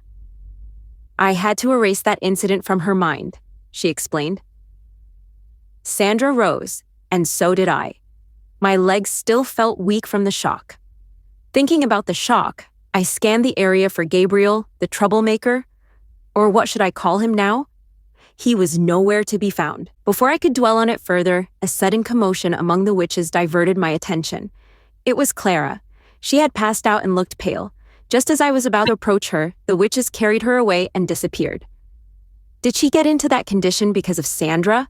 I asked myself, but had no answers until I found one of the witches for answers. I turned to Sandra, who seemed dazed by the situation but looked fine. Fortunately, she had no memory of Gabriel breaking her neck. Otherwise, it would have become a tug of war. I gave her a long hug, which she welcomed, and we stayed there for some time, feeling grateful for her life. If it weren't for that beautiful Clara, Sandra would no longer exist. Now I have to look for Gabriel. Sandra, I need to discuss something important with someone. Will you be okay staying here alone? As long as you'll be safe and all right, so will I. I had been wandering among the endless outlining trees looking for Gabriel, but I had yet to find him. I tried to contact him through our mind link, but received no response. Where could he possibly be now? Just as I was about to give up, I heard the sound of flowing water. I followed the sound. As I pushed through the dense undergrowth, the sound grew louder, and soon enough, I emerged into a small clearing. Before me, a crystal-clear stream meandered through the vibrant forest, its waters glimmering under the dappled sunlight. I approached the stream, and there, I spotted him. He was standing on the other side, gazing down at the flowing waters, with his hands in his pockets. He seemed lost in deep thought. As I observed him, a sudden memory of him killing Sandra rushed over me, filling me with intense fear. The anger he displayed in that moment was so terrifying. It was unlike anything I had ever seen from him before. Perhaps I didn't truly know him as well as I thought. He raised his head, and our eyes locked. Stepping into the water, he began walking toward me. As he reached the dry surface, still approaching me, I started to back away. He halted and asked, "Are you afraid of me, Pumpkin? Did you trust what that pup said?" His tone carried a sense of hurt. "It's the reason I sought you out. I need an explanation. I didn't take Sandra's words to heart because I was told werewolves have only one mate. However, when you killed her, it made me believe everything she said. Now, Mr. Gabriel, I want the truth from you. Was Sandra telling the truth? Did you have mates before me? And did you kill them?" Gabriel ran a hand through his hair and sighed before directing his gaze toward me. "Yes," he said, "I killed them." My heart skipped a beat as Gabriel's confession hung in the air. The weight of his words settled heavily upon me, and I struggled to comprehend the magnitude of what he had just revealed. "Landare?" His eyes bore into mine, filled with a mix of guilt and sorrow. It was as if he carried the weight of the world on his shoulders, burdened by the consequences of his actions. I could see the pain etched on his face, the torment he must have endured before deciding to share his darkest secret with me. Is this even the only darkest secret he has? I wondered. A myriad of emotions flooded through me: shock, disbelief, and a profound sense of sadness. All the time I had known Gabriel, I knew he was a no-nonsense man, but never once did I expect that he was capable of such a heinous act. But now, confronted with the truth, I had no choice but to face the reality of his actions, despite how scared I felt. Questions raced through my mind, but I struggled to find the right words to express them. What had driven him to commit such an unforgivable act? From what I've learned during my time among werewolves, killing people wasn't unusual. But the truth is, how am I supposed to reconcile my perception of Gabriel with the truth he had just shared? Gabriel's point of view. Katrina's gaze filled me with fear, causing my heart to pound relentlessly. Her silence alone was already destroying me. Naturally, no woman would look at you the same way after learning that you have killed someone. I took a step forward and reached out to touch her, but she quickly backed away, saying, "Please don't touch me. Whatever you want to say, just say it from there. Don't come any closer." Her lips trembled as she spoke. A feeling of unease crept into my stomach, as if poisonous insects were devouring me from the inside. It was then that I realized it was time to tell her what happened. After all, she's my mate, and she has every right to know. "Pumpkin, I'm going to tell you everything, but not in this situation where you're trembling. It's really distressing me. Please sit down first." "I'm fine here," she said, cutting me off. I nodded, respecting her decision.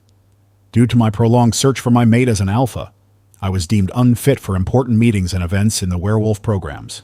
First of all, I possess a unique power that only Jayden knows about: the ability to trace a person no matter how far they are, even in the heaviest rain. I found myself in a predicament. As an alpha, I needed to have a mate by my side, someone who could support me and complement my leadership. But finding my true mate had proven to be a challenge, and attending important events without one made me feel inadequate in the eyes of my pack and other packs. It was during that time when my beta, a woman, came up with a rather unconventional idea. She suggested that we pretend to be mates, to save me from any potential embarrassment or inappropriate situations at the upcoming important event. At first, I was hesitant, unsure of the consequences of such a charade, but she assured me that it would be beneficial for both of us. Reluctantly, I agreed to her proposal. We began our fake relationship, attending pack gatherings and events together, portraying a bond that wasn't truly there. It was challenging to maintain the facade, especially when I longed for a genuine connection with my true mate. Nevertheless, I trusted my beta and believed that she had my best interests at heart. As the day of the important event approached, I couldn't help but feel a sense of unease. The event held significant importance for my pack and me at the time, and I wanted to make a lasting impression. My beta, being my fake mate, had promised to support me and provide the necessary companionship during the gathering. Little did I know, she had ulterior motives. She had been planning to use my powers for her own gain. Unbeknownst to me, she had been secretly communicating with a rival pack, providing them with valuable information about our whereabouts and activities. She intended to betray my pack and deliver us into the hands of my enemies, which she did. Losing pack members because of someone I trusted was incredibly difficult for me to bear. I had to search for her wherever she ran, and she had to pay for it, and I have no remorse for my actions. Anyone who threatens my pack will face such consequences. That's one person. What about the others? What did they do for you to kill them? Katrina asked, her fear still growing. I used to be quite promiscuous, never shying away from engaging in casual encounters with women. Whoever I brought into my bed, it seemed that whenever they left, the next thing I heard was news of their demise. This rumor spread throughout different packs, and I later discovered that these women were being used as alibis by my enemies. I never fully trusted or respected women, but I would never kill them after using them, unless they did something truly deserving of such a fate. However, this scandal not only tarnished my own reputation, but also brought shame upon my pack. Everyone believed I killed those women and said I was being punished by the moon goddess for not having a mate. I believed it, but then you came into my life. You appeared before me like a beacon of light. I got up and ambled toward her until I stood in front of her. I noticed that she didn't back away this time, which gave me hope. Listen to me, Pumpkin, I began. I am a bad man. I have killed many people, but please understand that I had reasons for doing so, and I will continue to kill anyone who provokes me. I will continue to kill whoever threatens or harms you. Silence fell between us, and then she slapped me. Her slap felt like a tingle on my cheek, but the pain she conveyed with that slap sent a jolt of burning sparks through my stomach. Tears began flowing from her eyes. I don't want to hear any more. I'm tired. You two men will be the death of me. If I don't end this, I will end up in rehabilitation. Before I could process what she was saying, she added, Let's break up. I'll do the same with Jayden, she said firmly. As soon as those words escaped her lips, everything around me came to a standstill. It was the moment I had feared, and I felt lost on how to proceed. I knew this day would come, but I didn't anticipate her making such a swift decision. I thought that if I told her, she might want to think things over. But her words were definitive, leaving no room for discussion or finding a middle ground. As the weight of her decision settled in, my mind began to race with a whirlwind of emotions. Confusion and sadness washed over me in waves. I opened my mouth to reject her decision, but when I looked into her eyes, I saw a resolve that I had never seen before. It was as if she had already made up her mind long before this moment. As the silence hung heavy in the air, I mustered the strength to respond. I'm sorry, Pumpkin. I'm selfish, but I can't accept your request. I'm never breaking up with you, I said, my voice trembling slightly.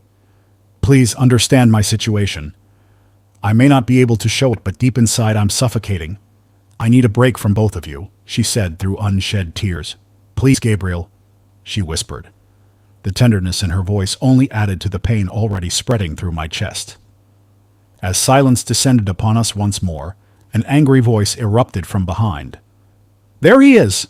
I swiftly turned around, just in time to see witches led by an unfamiliar older woman. She strode through the water furiously. Why is she so angry? Katrina stammered. Stay behind me, I instructed, pulling her protectively behind me. If it wasn't for you, my granddaughter wouldn't be dying. You're the one who deserves to die, she yelled at me with great intensity. They all spat their saliva at me, but Katrina stepped in front of me just in time to shield me from their attack. Don't hurt him. I know how to help her, Katrina yelled, but it was too late. Their poisonous saliva had already come into contact with her skin. Catriona's point of view. I stared wide-eyed at the saliva rolling down my bare skin, fear flooding in as the memory of Jayden's nearly lifeless body came rushing back. What is going to happen next? Am I going to end up in the same half-dead state as Jayden was? How many days will it be? And what about the child inside me? I instinctively touched my belly, filled with trepidation at the thought of my unborn child facing the same fate as me. How unlucky am I? Gabriel was immediately by my side, attempting to communicate with me, but his words were incomprehensible, though I could sense his anxiety and anger. I'm scared he will kill another person. Based on Gabriel's account of what the saliva did to Jayden, I expected an immediate reaction when it came into contact with me.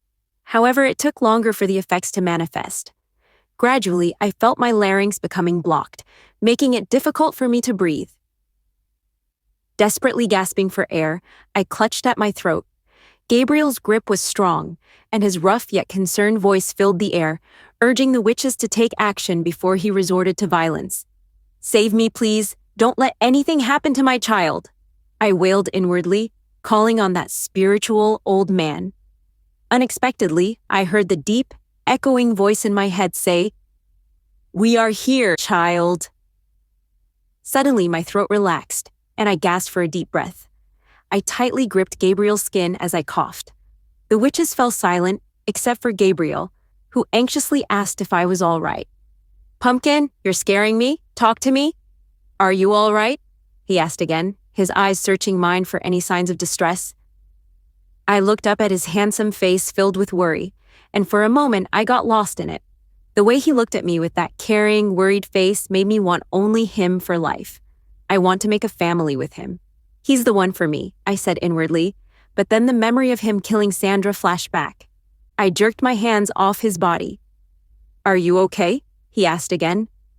I nodded weakly. "I think so," I managed to say, my voice shaking. "I don't know what happened, but I can breathe again," I said, not wanting to bring up the voice in my head that I assumed was the old man's. And with a tiny belief that it was his help, I was breathing fine. So, the witches exchanged bewildered glances, their expressions a mixture of disbelief and curiosity. It was as if they had witnessed something beyond their comprehension, something that challenged their dark or whatever powers they had. They had expected to witness my demise, not this unexpected twist of fate that also left me wondering how it happened. One of the witches, a tall figure with piercing eyes, stepped forward cautiously. "What sorcery is this?" she demanded, her voice laced with both fear and intrigue. "How did you break free from our saliva?" I glanced at Gabriel, who stood steadfastly by my side, ready to eliminate whoever laid a hand on me. Suddenly, the old woman crouched down and grabbed both of my hands, attempting to lift me while saying, "You're coming with me!" However, Gabriel intervened, preventing her from taking me. He swiftly seized the old woman and effortlessly tossed her towards the others, as if she weighed nothing. With a yelp, the poor woman fell to the ground. "Shesu! No one is touching her!" he snarled. As Gabriel turned to me, the old woman snarled and sent a jolt of magic at him, making him fly across the stream. "Gabriel!" I screamed, petrified. I was furious with him, but I didn't want to see him get hurt. The witch with furious eyes glared at Gabriel, who had managed to get up on his feet. "Don't hurt my—" The witch interrupted me with a second magic blast, causing Gabriel to be thrown into the trees. I gasped in horror as his body collided with them, his figure disappearing momentarily amidst the foliage. The witch's magic blast had been swift and powerful, leaving me stunned and helpless. My heart raced with fear. So, without wasting another moment, I collected myself and rushed towards the fallen trees, my feet stumbling over the uneven ground. Panic filled my veins as I desperately searched for any sign of Gabriel's whereabouts. Finally, I spotted his crumpled form lying motionless at the base of a particularly large tree. Ignoring the branches that scratched and clawed at my skin, I dropped to my knees beside him. His face was contorted with pain, and his breaths came in shallow gasps. Tears welled up in my eyes as I gently cradled his head in my trembling hands. "Gabriel, please," I whispered, my voice choked with emotion. "Stay with me." His eyelids fluttered open, revealing a glimmer of recognition in his eyes. "I'm okay, Pumpkin," he managed to say, his voice strained. Just a little winded," he added with a smile. "This is not funny, Gabriel," I said, tears blinding my eyes. The witch still followed us into the trees, ready to continue her unending magic attack. I wedged myself between the witch and Gabriel, but he still pulled me behind him. "I don't give a damn fuck what you do to me, old woman," he growled, "but I won't let you lay a hand on my mate. You'll have to kill me first for that to happen." Another familiar witch appeared, glancing back and forth between the old witch and Gabriel. "That's enough," she declared. Then she turned to me and informed, "Clara is asking for you." "Lead the way," I said quickly as I stepped out of Gabriel's shadow, and although he tried to hold my hand to stop me, I shook my head at him. "I have to help that woman. She owes me," I explained. "All right, but let me tag along." The witch held my hand, intertwining our fingers with Gabriel's, and swiftly teleported us into a massive cave-like place. It was breathtakingly beautiful, adorned with various plants that brought life to the surroundings. The air was filled with the refreshing scent of morning flowers. The walls were made of shimmering crystals that emitted a soft, ethereal glow, casting a magical ambience throughout the entire space. As we walked deeper into the cave, the plants grew more vibrant and exotic, their leaves and petals glistening with dewdrops. Gabriel, too, seemed spellbound by the beauty that surrounded us. It was as if time had stood still, and we were transported to a realm where nature's wonders thrived in their purest form. The witch opened an invisible door that made my mouth hang open like a dinner plate. The witch untangled Gabriel's hand from mine and motioned for me to go inside. "No one will touch her," she assured Gabriel. As I entered, my gaze immediately fell upon Clara, who was lying on a bed covered in a strange white substance I couldn't quite comprehend. She noticed me and managed to form a faint smile. Eager to approach her, I took a step forward, but the old witch blocked my path, scrutinizing me before asking, "How do you plan to help her?" I exchanged a glance with Clara, and she encouraged me to explain. "I believe that whatever happened to her is somehow connected to her mother, so we have to find her mother." I stammered nervously as the old woman's intimidating glare shifted. The room fell into silence as I anxiously stood, frozen under her intense gaze. I couldn't help but fear that she could unleash her magic on me at any moment. Instinctively, I protectively covered my belly. After a long and intense moment, I began to experience a slight headache and dizziness. My tongue felt heavy, making it difficult to lift. Before I could fully comprehend what was happening, I found myself engaged in a conversation with the witch, although it wasn't me doing the talking. "You and your family must reconcile with the daughter you abandoned for the sake of your granddaughter's happiness. The child growing in your granddaughter's womb will be her last. Time is running out." After saying all that, I walked to the door, opened it, and headed toward Gabriel. "Are you okay, Pumpkin? Is everything fine?" he asked. Instead of replying to his question, I responded in a commanding tone that made him furrow his brows. "Your alpha friend is on the verge of losing everything, with his people dying. He may need your help during this difficult time," I said to him, and then wondered if I was referring to Jayden, and if he was in danger. I turned to the witch who had followed me outside and instructed her to gather her family. "This powerful alpha man will safely take you to your daughter." "Hold on a fucking moment. What is happening here? I haven't understood a single thing," Gabriel asked, growing agitated and confused. Before anyone could respond, a sudden chill coursed through my body, much like a wisp of smoke, causing me to lose consciousness. Jayden's point of view. I froze in my tracks, my heart pounding in my chest. The weight of my wolf's words hung heavily in the air, leaving me speechless. Breaking the mate bond was an unthinkable act, a betrayal of the deepest kind. It was a bond meant to be eternal, unbreakable. That is the best thing we can do for Katrina. She'll be free and safe from being hurt by the man she loves. Even though my wolf said this, I could feel the sadness in his tone and the beating of his heart, which told me he didn't truly mean it. I knew he was trying to punish me for everything I did to him, especially to Katrina. Fuck me, I wasn't in my right damn mind. However, it doesn't mean that I don't love Katrina. I genuinely love and care about her to the extent of giving my life for her. Despite my wolf's warning, I disregarded him and headed into the house. Did you hear what I said? His voice echoed loudly in my head, making it hard for me to think straight. I heard you loud and clear, beast. We need to concentrate on the pack. The tension is overwhelming. We must ready ourselves for whatever that bloodsucker has in store for us. I'm willing to do whatever you tell me, but let's temporarily set this conversation aside. I snapped back. I could feel his frustration emanating from within, but I brushed it off. The urgency of the situation with my pack was weighing heavily on my mind. I didn't want to add to his anger. I entered the elevator and went to Vanessa's wing. I stepped out, heading straight to Vanessa's room. Without knocking, I entered and found her sprawled on her bed.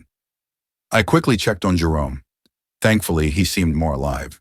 Thank God Vanessa was there to help him. Otherwise, it would have been hell for me in the pack. Returning to Vanessa, I gently shook her awake. She quickly sat up and asked, "Are the vampires here already?"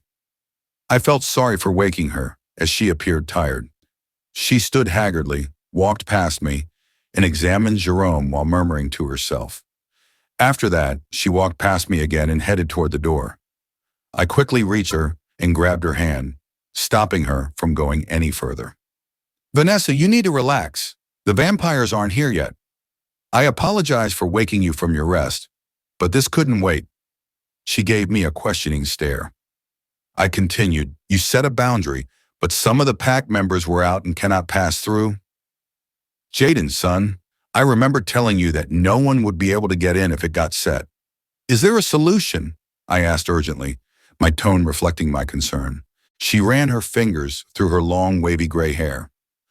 "The only solution is to break the boundary, but it will take me some time and energy to create a new one. Unfortunately, I don't think I'll be finished before the vampires return. I really need some good time to get my energy in motion. I'm all drained up by some kind of power I can't put my thoughts on." "Do you think it happened because it's been a long time since you did magic spells?" I asked, and she shook her head. "Whatever it is, I'll figure it out once I'm settled." "What about you? How are you feeling?" she asked. "I'm okay. Thanks for whatever magic you used back there," I replied. "I don't mean your legs, Jayden. All this time I thought you had forgotten about Luciana. But from what I've seen, you haven't. It made me wonder if you brought Katrina here just to make your people believe you've moved on when you haven't. First and foremost, your wolf was the one that wanted her and chose her as his mate, and you, Jayden Evers, never accepted her as your mate. Am I right?" Vanessa's words sent a wave of fiery pain to my heart. I squeezed my chest in agony. It felt like my heart was burning out. Vanessa seemed to notice, but I quickly masked the pain. I took a deep breath, trying to calm the intense ache that radiated through my body.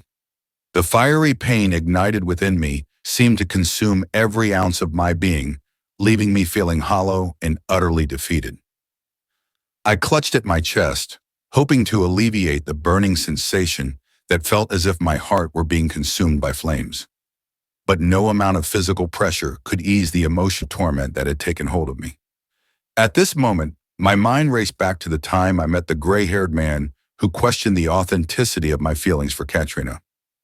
I remembered the skepticism in his eyes as he questioned the truth of my emotions. It was not just his words that cut deep, but the physical touch that followed. As his hand grazed my chest, a surge of pain coursed through my veins. It was as if he had reached into my very soul, exposing the rawness of my emotions to a cruel world. In that brief moment, I felt the weight of his doubt settle heavily upon my heart. And now, in this moment of anguish, the pain I felt then mirrors the pain I am feeling now.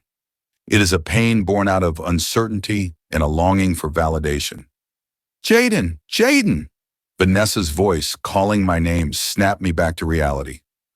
I found myself on the ground, curled up like a child. Before she could bombard me with questions, there was a sudden blast accompanied by lightning. Bloodsuckers. That was my first thought. I suppressed the pain in my chest and pushed myself up to leave. "Those aren't vampires. It's magic that I'm familiar with.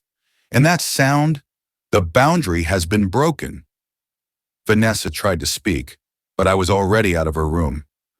I sprinted down the hallway and into the elevator, my heart pounding in my chest. As I stepped out, I could hear the chaos outside, screams, snarls, and growls, and the unmistakable sound of a battle raging. With each step, my mind raced, trying to piece together what was happening. The boundary being broken, as Vanessa had claimed, meant that something or someone powerful had crossed over from the other realm. Ghost-like, I'd say. And if it wasn't vampires, then it had to be something worse. As I reached the ground floor, I could see the devastation of angry wolves unfolding through the windows. I pushed open the front door and stepped out into the chaos. Scanning the area, I searched for any sign of the source of the disturbance. Then I spotted them. A group of witches standing just a few inches away from the growling wolves, poised to unleash their hidden magic. I was so focused on these mysterious figures, wondering who they were and why they had come, that I failed to notice Gabriel. My heart skipped a beat as I also saw Katrina, held tightly by Gabriel's hand and completely naked. I scanned Katrina for any signs of a bleeding wound, but she appeared to be fine. Thank God. When our eyes met, my heart twinged with a sharp pain. I observed Gabriel speaking with the witches before he walked with Katrina towards the spot where I was stuck. Each step Katrina took toward me intensified the ache in my chest, causing me to groan. I tried my best to hide the discomfort, but the pain radiating through my chest made it nearly impossible. With each step she took, the intensity of the ache grew stronger, causing me to involuntarily groan in discomfort. I desperately tried to maintain a composed facade, not wanting to draw attention to myself. But Katrina, being ever observant, couldn't help but notice my struggle. Her brows furrowed, and she quickened her pace, letting her hand free from Gabriel's. "Are you okay?" she asked, her voice laced with concern. "You don't look well," she added, closing the gap between us and extending her hand to touch me. But a sudden surge of energy passed through her, causing me to be knocked apart. Catriona's point of view. I gazed wide-eyed, still processing what had just happened, as I hurried over to Jayden, who appeared to be in pain. My love and concern for him compelled me to reach out, but instead a powerful gust of wind blew through me, separating us. I stumbled backwards, my heart pounding in my chest. Fortunately, Gabriel was behind me and caught me before I hit the ground. His strong arms wrapped around me, providing a sense of stability amidst the chaos. I clung to him, grateful for his presence in this bewildering moment. Without hesitation, I turned to face the witches, my voice trembling with a mix of fear and anger. Did you do this? Are you responsible for what just happened?" I demanded, my eyes narrowing as I awaited their response. The witches exchanged glances, their expressions filled with surprise and confusion. One of them, with silver hair, stepped forward, her voice gentle yet resolute. "No, we had nothing to do with it," she replied. My mind raced, trying to make sense of the situation. If the witches weren't responsible, then who or what was? The gust of wind felt deliberate, almost malicious. It seemed to be directed at Jayden, as if someone wanted to keep us apart. Jayden, now standing a few feet away, clenched his jaw in flabbergasted disbelief, but his gaze remained fixed on mine. "You okay, man?" Gabriel asked Jayden from behind me. "What are you doing here with those witches?" Jayden asked, his muscles tense. Before Gabriel could answer, I interrupted. "They came for something important from your house," I explained. Jayden turned his attention towards me. "Clara's condition isn't," I started to say, but Vanessa suddenly appeared in the doorway and muttered something in a language I'd never heard. "Do you know them?" Jayden asked. Vanessa stumbled backwards, her eyes widening in astonishment. It was a reaction I hadn't expected, and it made her lose her balance. What happened next was the old witch pushing right past us toward Vanessa, her eyes fixed on her. My mind suddenly raced with the realization of what this could mean. Could it be possible that Vanessa was Clara's mother? It seemed absurd, almost impossible, but Vanessa's reaction confirmed my doubts. Vanessa stood frozen in place, her body immobile. Her eyes held a mix of fear confusion, and perhaps even recognition. The witch extended her gnarled hand, her trembling fingers hovering just inches from Vanessa's face. I'm not sure if it was Jayden's protective alpha instincts that prompted him to intervene, but the old witch thwarted his approach by magically propelling him onto a massive porch pole, causing it to crack. I glared down at the witch, consumed by pure rage. The air around me became heavy with anger. I wanted nothing more than to kill her on the spot, but fear rooted me to the ground. I was terrified that if I dared to challenge her, she'd do the same to me. My blood boiled as I heard the furious growls from the pack members who had already shifted. I knew they wouldn't stand idly by after what the witch had done to their alpha. I turned around and saw them charging towards the witch in significant numbers. Lost in my thoughts, I failed to realize the danger I was in until strong hands grabbed me. It was Gabriel. He swiftly carried me inside the house and gently sat me down. "Are you okay?" he asked, concerned. "You have to watch your back, Pumpkin. Those wolves would have killed you." "This isn't what we came for here. I need to stop them," I said, getting up to leave, but Gabriel's hands held me in place with firm yet gentle strength. "You aren't going anywhere. I'll stop them. Why don't you go check on your brother? I'm sure you've missed him," he suggested. If this were a world of destruction, it sure did cause it. I missed Adrien and Miss Olivier. I didn't know how they were doing. The chaos outside started getting everyone's attention in the house, but some couldn't go out for some reason I didn't understand. They only stared at me and Gabriel. Gabriel placed a kiss on my forehead, and everyone in the house gasped, but it didn't bother Gabriel one bit. Except me, of course. Don't worry about anything. Go meet your brother. I will cease the fire outside." "Be careful then," I mind-linked to him. He smiled and helped me up.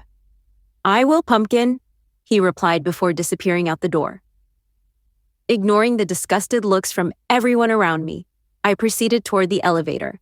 However, my path was blocked by 3 women around my age, all wearing smug expressions.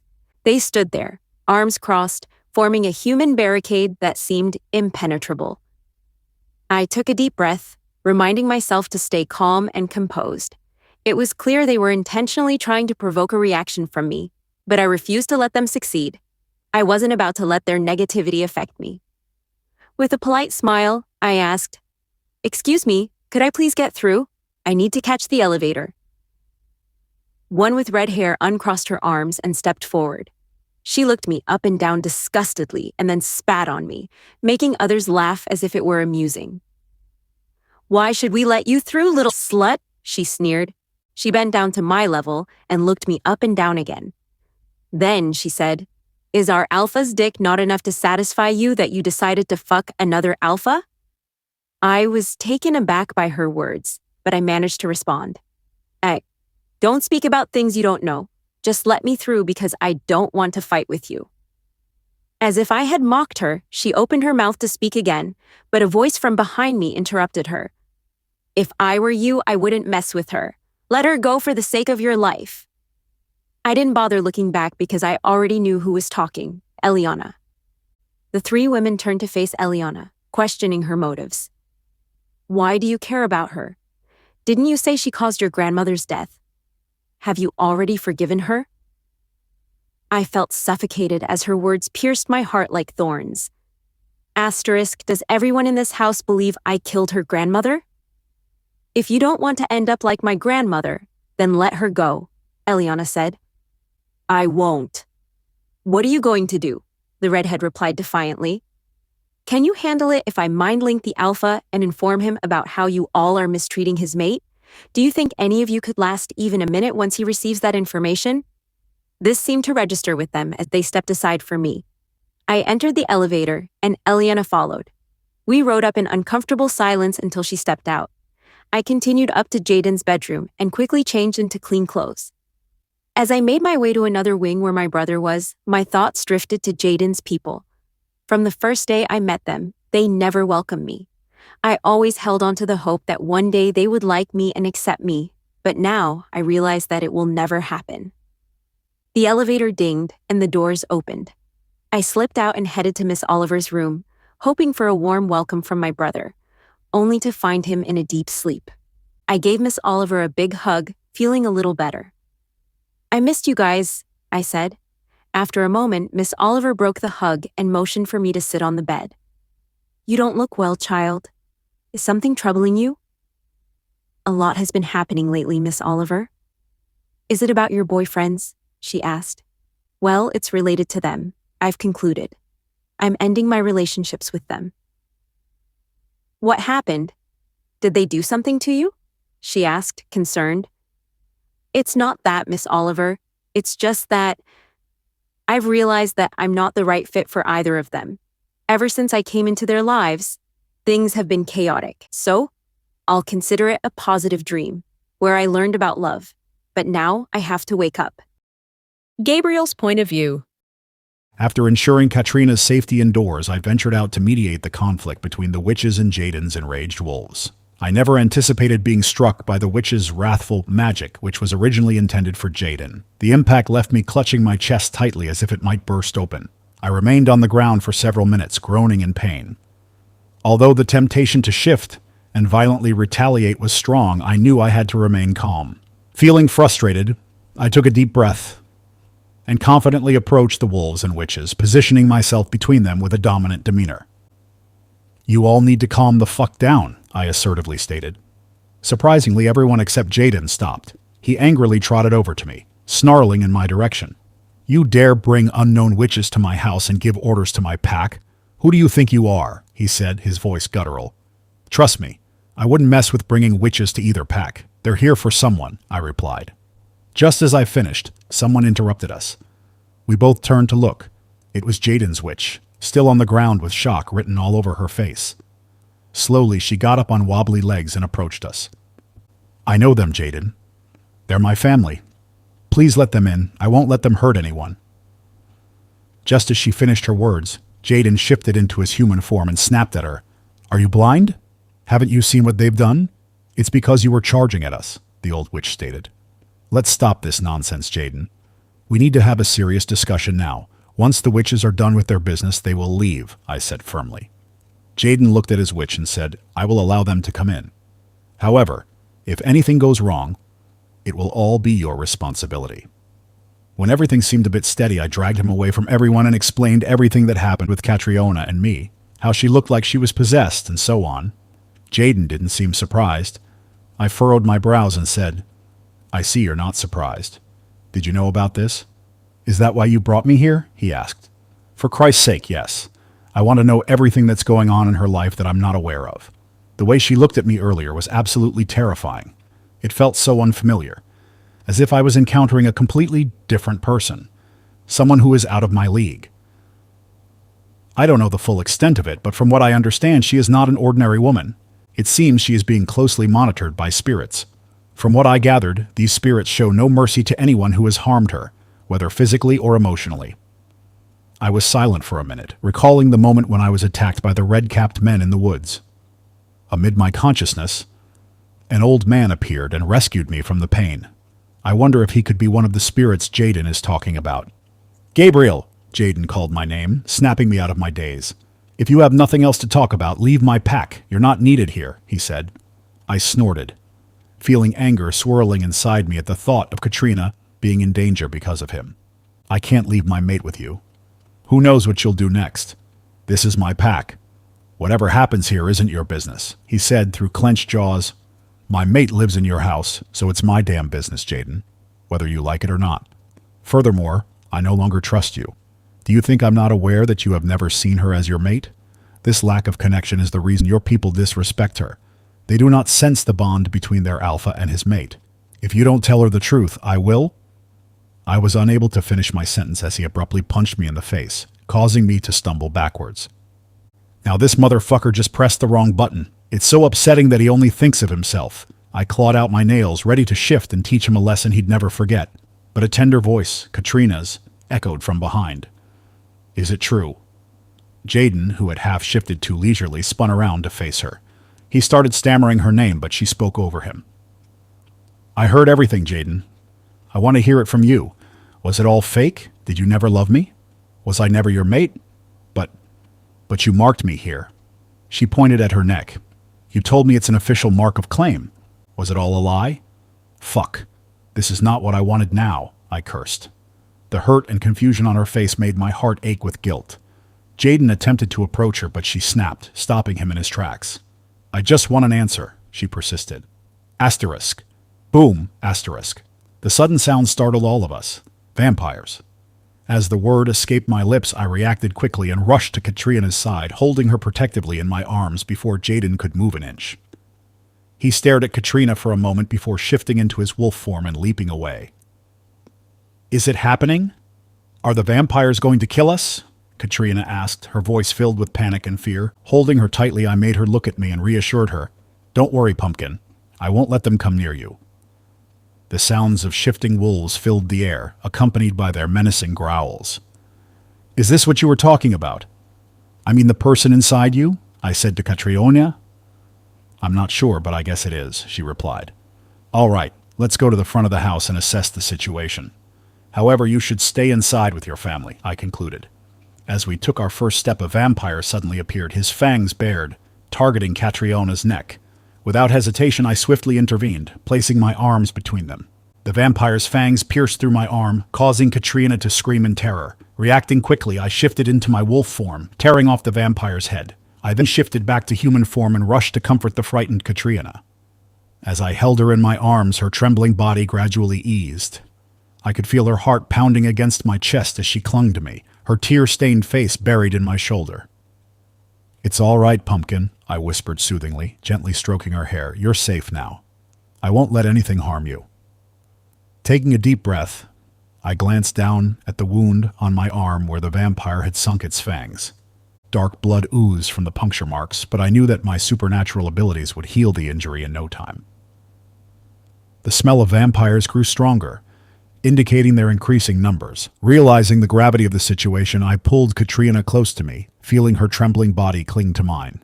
I safely guided her back into the house and instructed her not to leave until the vampires were eradicated. She appeared both scared and distraught by what she had heard. Without uttering a word, she walked away, leaving my heart shattered. Suppressing my emotions, I swiftly shifted and leapt into the chaotic scene in the front yard, where I witnessed a brutal battle between dying wolves and emerging vampires. The bloodsuckers seemed to be multiplying in every corner. It was well known that werewolves and vampires were not allies, so I wondered what Jayden had done to provoke such a fierce retaliation from these creatures. I moved my eyes around for Jayden and spotted him fighting a group of vampires who had surrounded him. They were trying to immobilize him so they could do whatever they pleased. I hoped they knew their effort was futile. Jayden's movements were fluid and precise, a testament to being an alpha. His pack members, equally adept in combat, fought alongside him, forming a formidable force against their supernatural adversaries. On the other side, his other pack members were skilled fighters and were holding their own. As I observed the situation, a vampire leapt onto my back and attempted to sink his fangs. I quickly shook him off and went for his throat before joining the battle. Together, we managed to eliminate most of the vampires, although they continued to come, albeit with less vigor. Unfortunately, Jayden's pack also suffered some losses, but that's a common occurrence for all packs. It's always painful, though. As the battle raged on, it became evident that the vampires had gravely underestimated the strength and unity of Jayden's pack. The pack fought with unwavering determination, each covering the other's blind spots and offering support whenever needed. Their bond as a pack was unbreakable, and it showed in their synchronized attacks and seamless teamwork. Despite the bloodsuckers' initial advantage in numbers, they soon found themselves outmatched. I hoped to see them retreat, but then a gravelly voice echoed through. "Now I've had enough, little brother," the brutal voice said. I turned to the voice and was petrified to see the bigger one of them dressed all in silver, with Katrina in his hands choking her. Jayden's point of view. I froze in place when my so-called vampire brother burst out of the pack house, somehow managing to get his hands on Katrina. "I've had enough, little brother," he said. Everyone paused, including Gabriel, waiting to see whom he was referring to as his brother. Gabriel was quick to react, glancing from me to the vampire. His face turned red with fury, and I could tell he wanted to charge at my brother and break him in half. As satisfying as that would be, it was also impossible. Doing anything foolish would put Katrina in danger. My brother approached me confidently, exuding an air of satisfaction. He sniffed Katrina's neck and then turned to me, remarking, "She smells good." He twirled his bloody tongue over his fangs. Gabriel's voice echoed angrily in my mind, demanding, "Who is this bloodsucker to you, Jayden?" His wolf paced restlessly around him while bombarding me with questions. "Let her go. It's me you want," I said, but instead his smile grew wider, as if he was enjoying himself. "Well, not anymore, little brother." I could sense everyone's eyes on me, and he responded with a burst of laughter. I couldn't help but wonder why everyone was so surprised. "Didn't you inform your people about me?" "It hurts, but that's all right. They know now. But let's save that conversation for another day. The real focus is right here. In my hands, your woman. I want you to witness as I drain her dead, just like my father did to your parents." My heart pounded in my chest as I locked eyes with my twisted brother. Anger surged through every fiber of my being, but I knew I had to keep my composure. I couldn't let him see how much his sadistic words affected me. Ignoring his laughter, I took a step forward, my voice steady but filled with determination. "You won't lay a finger on her," I declared, my eyes never leaving his. "I won't let you continue this cycle of pain and destruction." His smile faltered for a moment, but then he chuckled. "Oh, little brother," he sneered and then tightened his grip on Katrina's neck, causing her to wince in pain. Gabriel leapt up furiously, making it hard for me to think. Anger burned hotter within me, but I kept my focus. I turned my eyes to Katrina. Her shaking voice slipped into my head. "Help me, Jayden. Please. Save our child." "Of course, babe. I will do just that. When I do, you will never get hurt again. You and our child will forever be safe." With a heavy sigh, I turned back to my disgusting brother. "You've got the wrong person. The woman you're holding isn't my mate," I exclaimed. Katrina's eyes widened, filled with disbelief. Ignoring her emotions, I locked eyes with her and began reciting the spell to break the mate bond. Each chant I uttered caused a pounding ache to ripple through my body, as if the air around me had stopped. Clenching my hand into a fist, my eyes turned red as I swallowed the pain. Katrina's voice trembled as she watched me, her disbelief turning into a mix of fear and confusion. But I couldn't let her emotions distract me. I had to focus on the task at hand, breaking the mate bond. As I continued reciting the ancient words, the tension grew palpable. The air crackled with intense energy, and the pounding ache in my body intensified with each chant. It felt as if the very fabric of reality was being stretched and tested. I could see the pain reflected in Katrina's eyes as she witnessed my struggle. She tried to reach out a hand towards me, her voice filled with concern. "Stop, please. This isn't right. There has to be another way." But I couldn't stop now. The mate bond was a powerful force, one that bound two souls together for eternity. It was a connection that could not be broken easily, if at all. Yet I had to try, for Katrina's sake and mine. As I reached the final verse of the spell, a surge of energy coursed through me. It was a surge of both pain and relief, as if a heavy burden was being lifted from my shoulders. My surroundings fell silent, the air still, as if holding its breath. And then with a final burst of power, the mate bond shattered. The invisible ties that had bound Katrina and my wolf through me together snapped, leaving behind a void that echoed with the remnants of what once was. I collapsed to my knees, gasping for breath, my body trembling with exhaustion. The pain slowly receded, leaving behind a dull ache that lingered in every fiber of my being. But it was a small price to pay for breaking free from a destiny that wasn't meant to be. As I looked up, I saw Katrina standing before me, without a scratch on her body, smiling so broadly. She knelt and held my hand. "Everything is over now," she said, communicating through a mind link. I was shocked that despite breaking the mate bond, she could still mind link with me. How was that possible? I wondered. I turned to look at her, but her attention was elsewhere. I followed her gaze and was horrified to see a blurry, huge snake detangling itself from my brother. I watched in shock as it slithered away and vanished into thin air. Everyone around me except Katrina was unconscious, and more shockingly, I couldn't spot Gabriel among them. I stood up and tried to process everything that had happened, but my legs went numb and my head started spinning. I ended up back on the ground, my vision going blank. Slowly, I opened my eyes and saw doves soaring high in the clear blue sky. I felt a cool breeze and heard the sound of ocean waves. It all seemed so familiar. I got up and sat upright, looking around. There was nothing else in sight, just the ocean and the birds in flight. I had been here before. As I remembered the place, a blurry figure dressed in white sauntered towards me.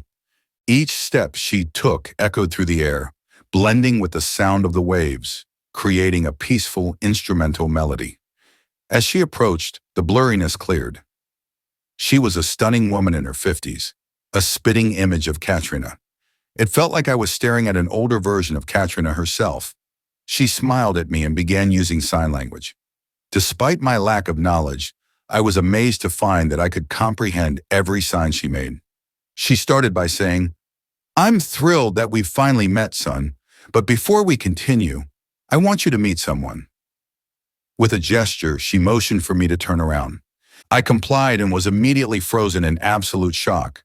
Standing before me was Luciana, looking flawless like a celestial being descended from the moon, just like how I remember her. Just as I was about to express my happiness at seeing her, I suddenly recalled what had happened. I had hurt Katrina so deeply that I severed the mate bond between us, all because of this deceitful imposter pretending to be Luciana. Anger surged through me. Before I could voice my outrage, a figure appeared behind her. It was my mom. "Mom," I managed to say, my voice barely audible. My mom took Luciana's hand and reassured me. "She's the real one, son, and she's safe with me. Your father and I will always protect her for you. So please stop blaming yourself for her death and embrace the mate the moon goddess has blessed you with." "It wasn't your fault. You were just trying to protect me," Luciana added, causing my knees to buckle. I stepped forward and extended my hand to touch her, but they both stepped back, which broke my heart. "The person you should reach out to is your new mate, Katrina, Jayden. She needs your support," Luciana said, but deep down I knew I didn't have a mate anymore. "What you think is not true. You are still mated to Katrina," she affirmed. I stared at both of them for a while before the woman behind me spoke up. "Whatever happened was between Gabriel and Katrina," she said. Shocked, I turned to face the woman, bewildered. "What does that mean?" "I was the one performing the spell chants, not Gabriel," I exclaimed. "Because we made you see it that way," the woman added. Before I could inquire further, Luciana and my mom began to vanish, reassuringly stating, "Don't worry about us. Just be a good alpha and a good mate." And with that, they disappeared. This woman touched my shoulder, causing me to turn toward her. "Son, you shouldn't be surprised anymore when you see changes in the inevitable disasters, like what happened at your house," she continued. "Just know that we are always around and always will be." With that, she blew cool air onto my face, which felt refreshing and brought me a sense of peace. When I opened my eyes, the woman was no longer there. Instead, I found myself in my bedroom with someone snuggled beside me. The scent was Katrina's. She must have felt my movements because she swiftly sat up, eyes wide. "Oh, you're awake," she uttered before rushing out of the room. Moments later, she returned, this time accompanied by Jerome. He looked remarkably well, as if the silver that had nearly taken his life had never penetrated his body. I was confused, but I knew it must be the work of those old people. "For how long have I been here?" I asked. 2 days, they both answered simultaneously. Catriona's point of view. It has been 8 months since the pack was attacked and everything that followed. Jayden and I have been able to reconcile, and our love for each other has grown. Ever since Gabriel broke the mate bond with me, he has suddenly disappeared. Until now, I haven't seen him. But I have heard murmurs from pack members that he found himself a mate and made her Luna. Initially, I was hurt because he seemed so determined to be with me, but then suddenly ended our connection. However, I feel at ease with everything going well around me. The pack members have accepted me as their alpha's mate. and their affection toward me is growing stronger. My brother's health has stabilized, so we don't have to visit the hospital as often. Regarding the old spirits, they continue to possess me during times of trouble and fight our battles when needed. However, whenever I attempt to inquire about our relationship, they simply smile and leave me hanging. I have given up on pursuing this topic. Vanessa, too, has reconciled with her family and her daughter, who has successfully given birth to a beautiful baby girl, and decided to return to them. I opened the window and took a deep breath of the cool air. It felt good. I could sense Jayden's presence behind me, feeling his warmth as he gently slid his large hands under my big belly. As he caressed my bump, his breath grazed my neck, sending shivers through my body. The intimate connection we shared made me smile, my face blushing with desire. Despite societal expectations for a pregnant woman with a prominent belly, I found myself unable to resist Jayden's allure. In fact, having sex every day with my man is beneficial for me. It helps prepare my body for easier labor, isn't it? Over the past few months, it has been a struggle for me to grow this belly to its current size, but it has been worth it. Soon we will get to meet our daughter. Jayden gently turned me around, his eyes drifting down to my swollen feet. He made a face and commented, "The swelling has gotten worse." I nodded, agreeing. It does make me uncomfortable, but it also means that our daughter is ready to come out. Instead of worrying about me, you should be focusing on your beta's wedding. It's happening today, in case you forgot. How could I forget when my pregnant mate reminds me every minute that passes? After getting dressed, we left our room and exited the quiet house, hand in hand. The entire pack was waiting outside, and as they caught sight of us, they stood up and bowed as we passed through them to our designated seats. The weather was delightful, and the atmosphere was filled with happiness and anticipation. It didn't take long for the bride and groom to make their entrance and walk down the aisle, receiving applause from everyone. The bride, adorned in a breathtaking white gown, glided down the aisle with grace and elegance. Her radiant smile mirrored the joy that filled the air, and the groom, standing tall at the end of the aisle, couldn't take his eyes off her. As they reached the altar, the couple exchanged a tender embrace, sealing their love and commitment in front of everyone. The ceremony proceeded, beautifully intertwining heartfelt vows, laughter, and tears of joy. They deserve every happiness in this world. They've been through hell, I said with teary eyes. I agree, Jayden added, paused, and then continued. Jerome and his mate deserve it. I'm happy that his mate's parents came on good terms with him, and, of course, us. But I don't get it, I said. Why did they get married when they fight almost every day? Is it because they were separated from each other for some time? Jayden laughed before saying, no comment on that, but what I know is that they're mates who love each other. The officiant's words resonated deeply, reminding everyone of the profound love shared between the bride and groom. Each word seemed to capture the essence of their relationship, painting a picture of a future filled with love, support, and endless adventures. The exchange of gold rings symbolized the eternal bond they were forming, and with each slip onto their fingers, a collective sigh of happiness echoed through the crowd. The couple shared their kiss as husband and wife, sealing their union with a promise that would last a lifetime. As the newlyweds walked back down the aisle, now hand in hand, the atmosphere erupted in applause and cheers of celebration. Confetti filled the air, showering them with colorful fragments of happiness. Their smiles radiated pure bliss as they basked in the love and well wishes of their family, the pack. As the night progressed, the celebration continued with heartfelt toasts, delicious food, and exuberant dancing. The DJ played an array of music that had everyone on their feet, dancing the night away. The joy and laughter were contagious, creating an atmosphere of pure happiness and celebration. The bride and groom had already left, and I was exhausted. I spotted Sandra making out with one of the guys. She caught me watching and winked at me with a smile before sneaking away with the guy. They both seemed drunk. I hope they won't regret it in the morning. As for Lauren, she has come to accept who she has become. Although we aren't close friends, she no longer bothers me like she used to. Jayden was engrossed in a conversation with his friends, holding a beer, but his gaze never left mine. I mind-linked him that I needed to rest. He passed his half-empty beer to someone else and hurried over to help me up slowly. As we approached the main door, I felt a sense of unease in my belly. It didn't take long before my water broke. I looked up at Jayden, my eyes widening.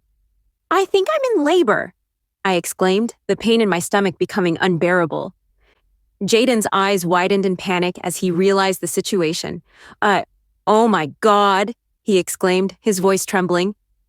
Okay, we need to get you to the hospital right now. Just breathe, babe. We'll be okay." I clutched onto his arm, my face contorted with pain. The contractions were coming fast and strong, leaving me gasping for breath. I tried to steady myself, doing my best to follow Jayden's instructions to breathe deeply and stay calm. He guided me towards the car parked nearby, carefully helping me into the passenger seat. He rushed to the driver's side and started the engine, his hands shaking slightly. "Why are we using the car? Are we going to the PAX hospital?" I asked like a fool. "That's where we are going. I just can't let you walk over," he answered. As we sped towards the hospital, I couldn't help but feel a mix of fear and excitement. This was our baby on the way. With each passing contraction, the pain intensified, causing me to grip onto Jayden's hand tightly. He held on to me just as tightly, his face etched with concern. "Hang in there, mate," he whispered, his voice filled with unwavering support. "We're almost there." As the car screeched to a halt outside the hospital, a wave of relief washed over me. Jayden quickly rushed to my side, guiding me out of the car and into the building. The hospital staff immediately sprang into action, wheeling me into a delivery room. The room was a whirlwind of activity as nurses and doctors bustled around, preparing for the imminent arrival of our baby. Jayden never left my side, his encouraging words and gentle touch providing me with a sense of comfort amidst the chaos. The pain continued to intensify, and I felt my body instinctively pushing.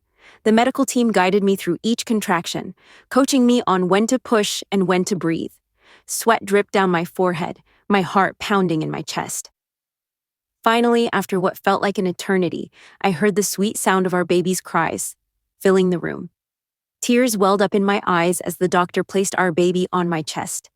Jayden leaned in, his eyes filled with awe and love, as we both marveled at the tiny, precious life we had brought into the world. In that moment, all the pain and discomfort of the labor faded away, replaced with overwhelming joy and a sense of wonder. Our journey as parents had just begun, and we were ready to embrace every challenge and triumph that lay ahead. I didn't grow up knowing what love looked like.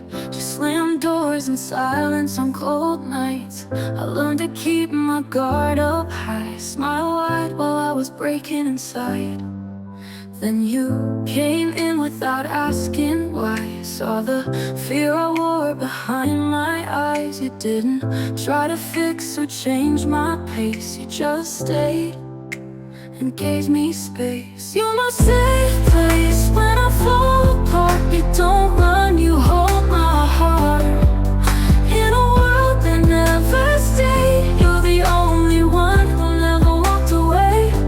You're more than love, you're home to me. I don't need perfect, I just need real. And with you, I finally feel. You saw the mess and stayed the same. Now I say your name like a prayer in the rain.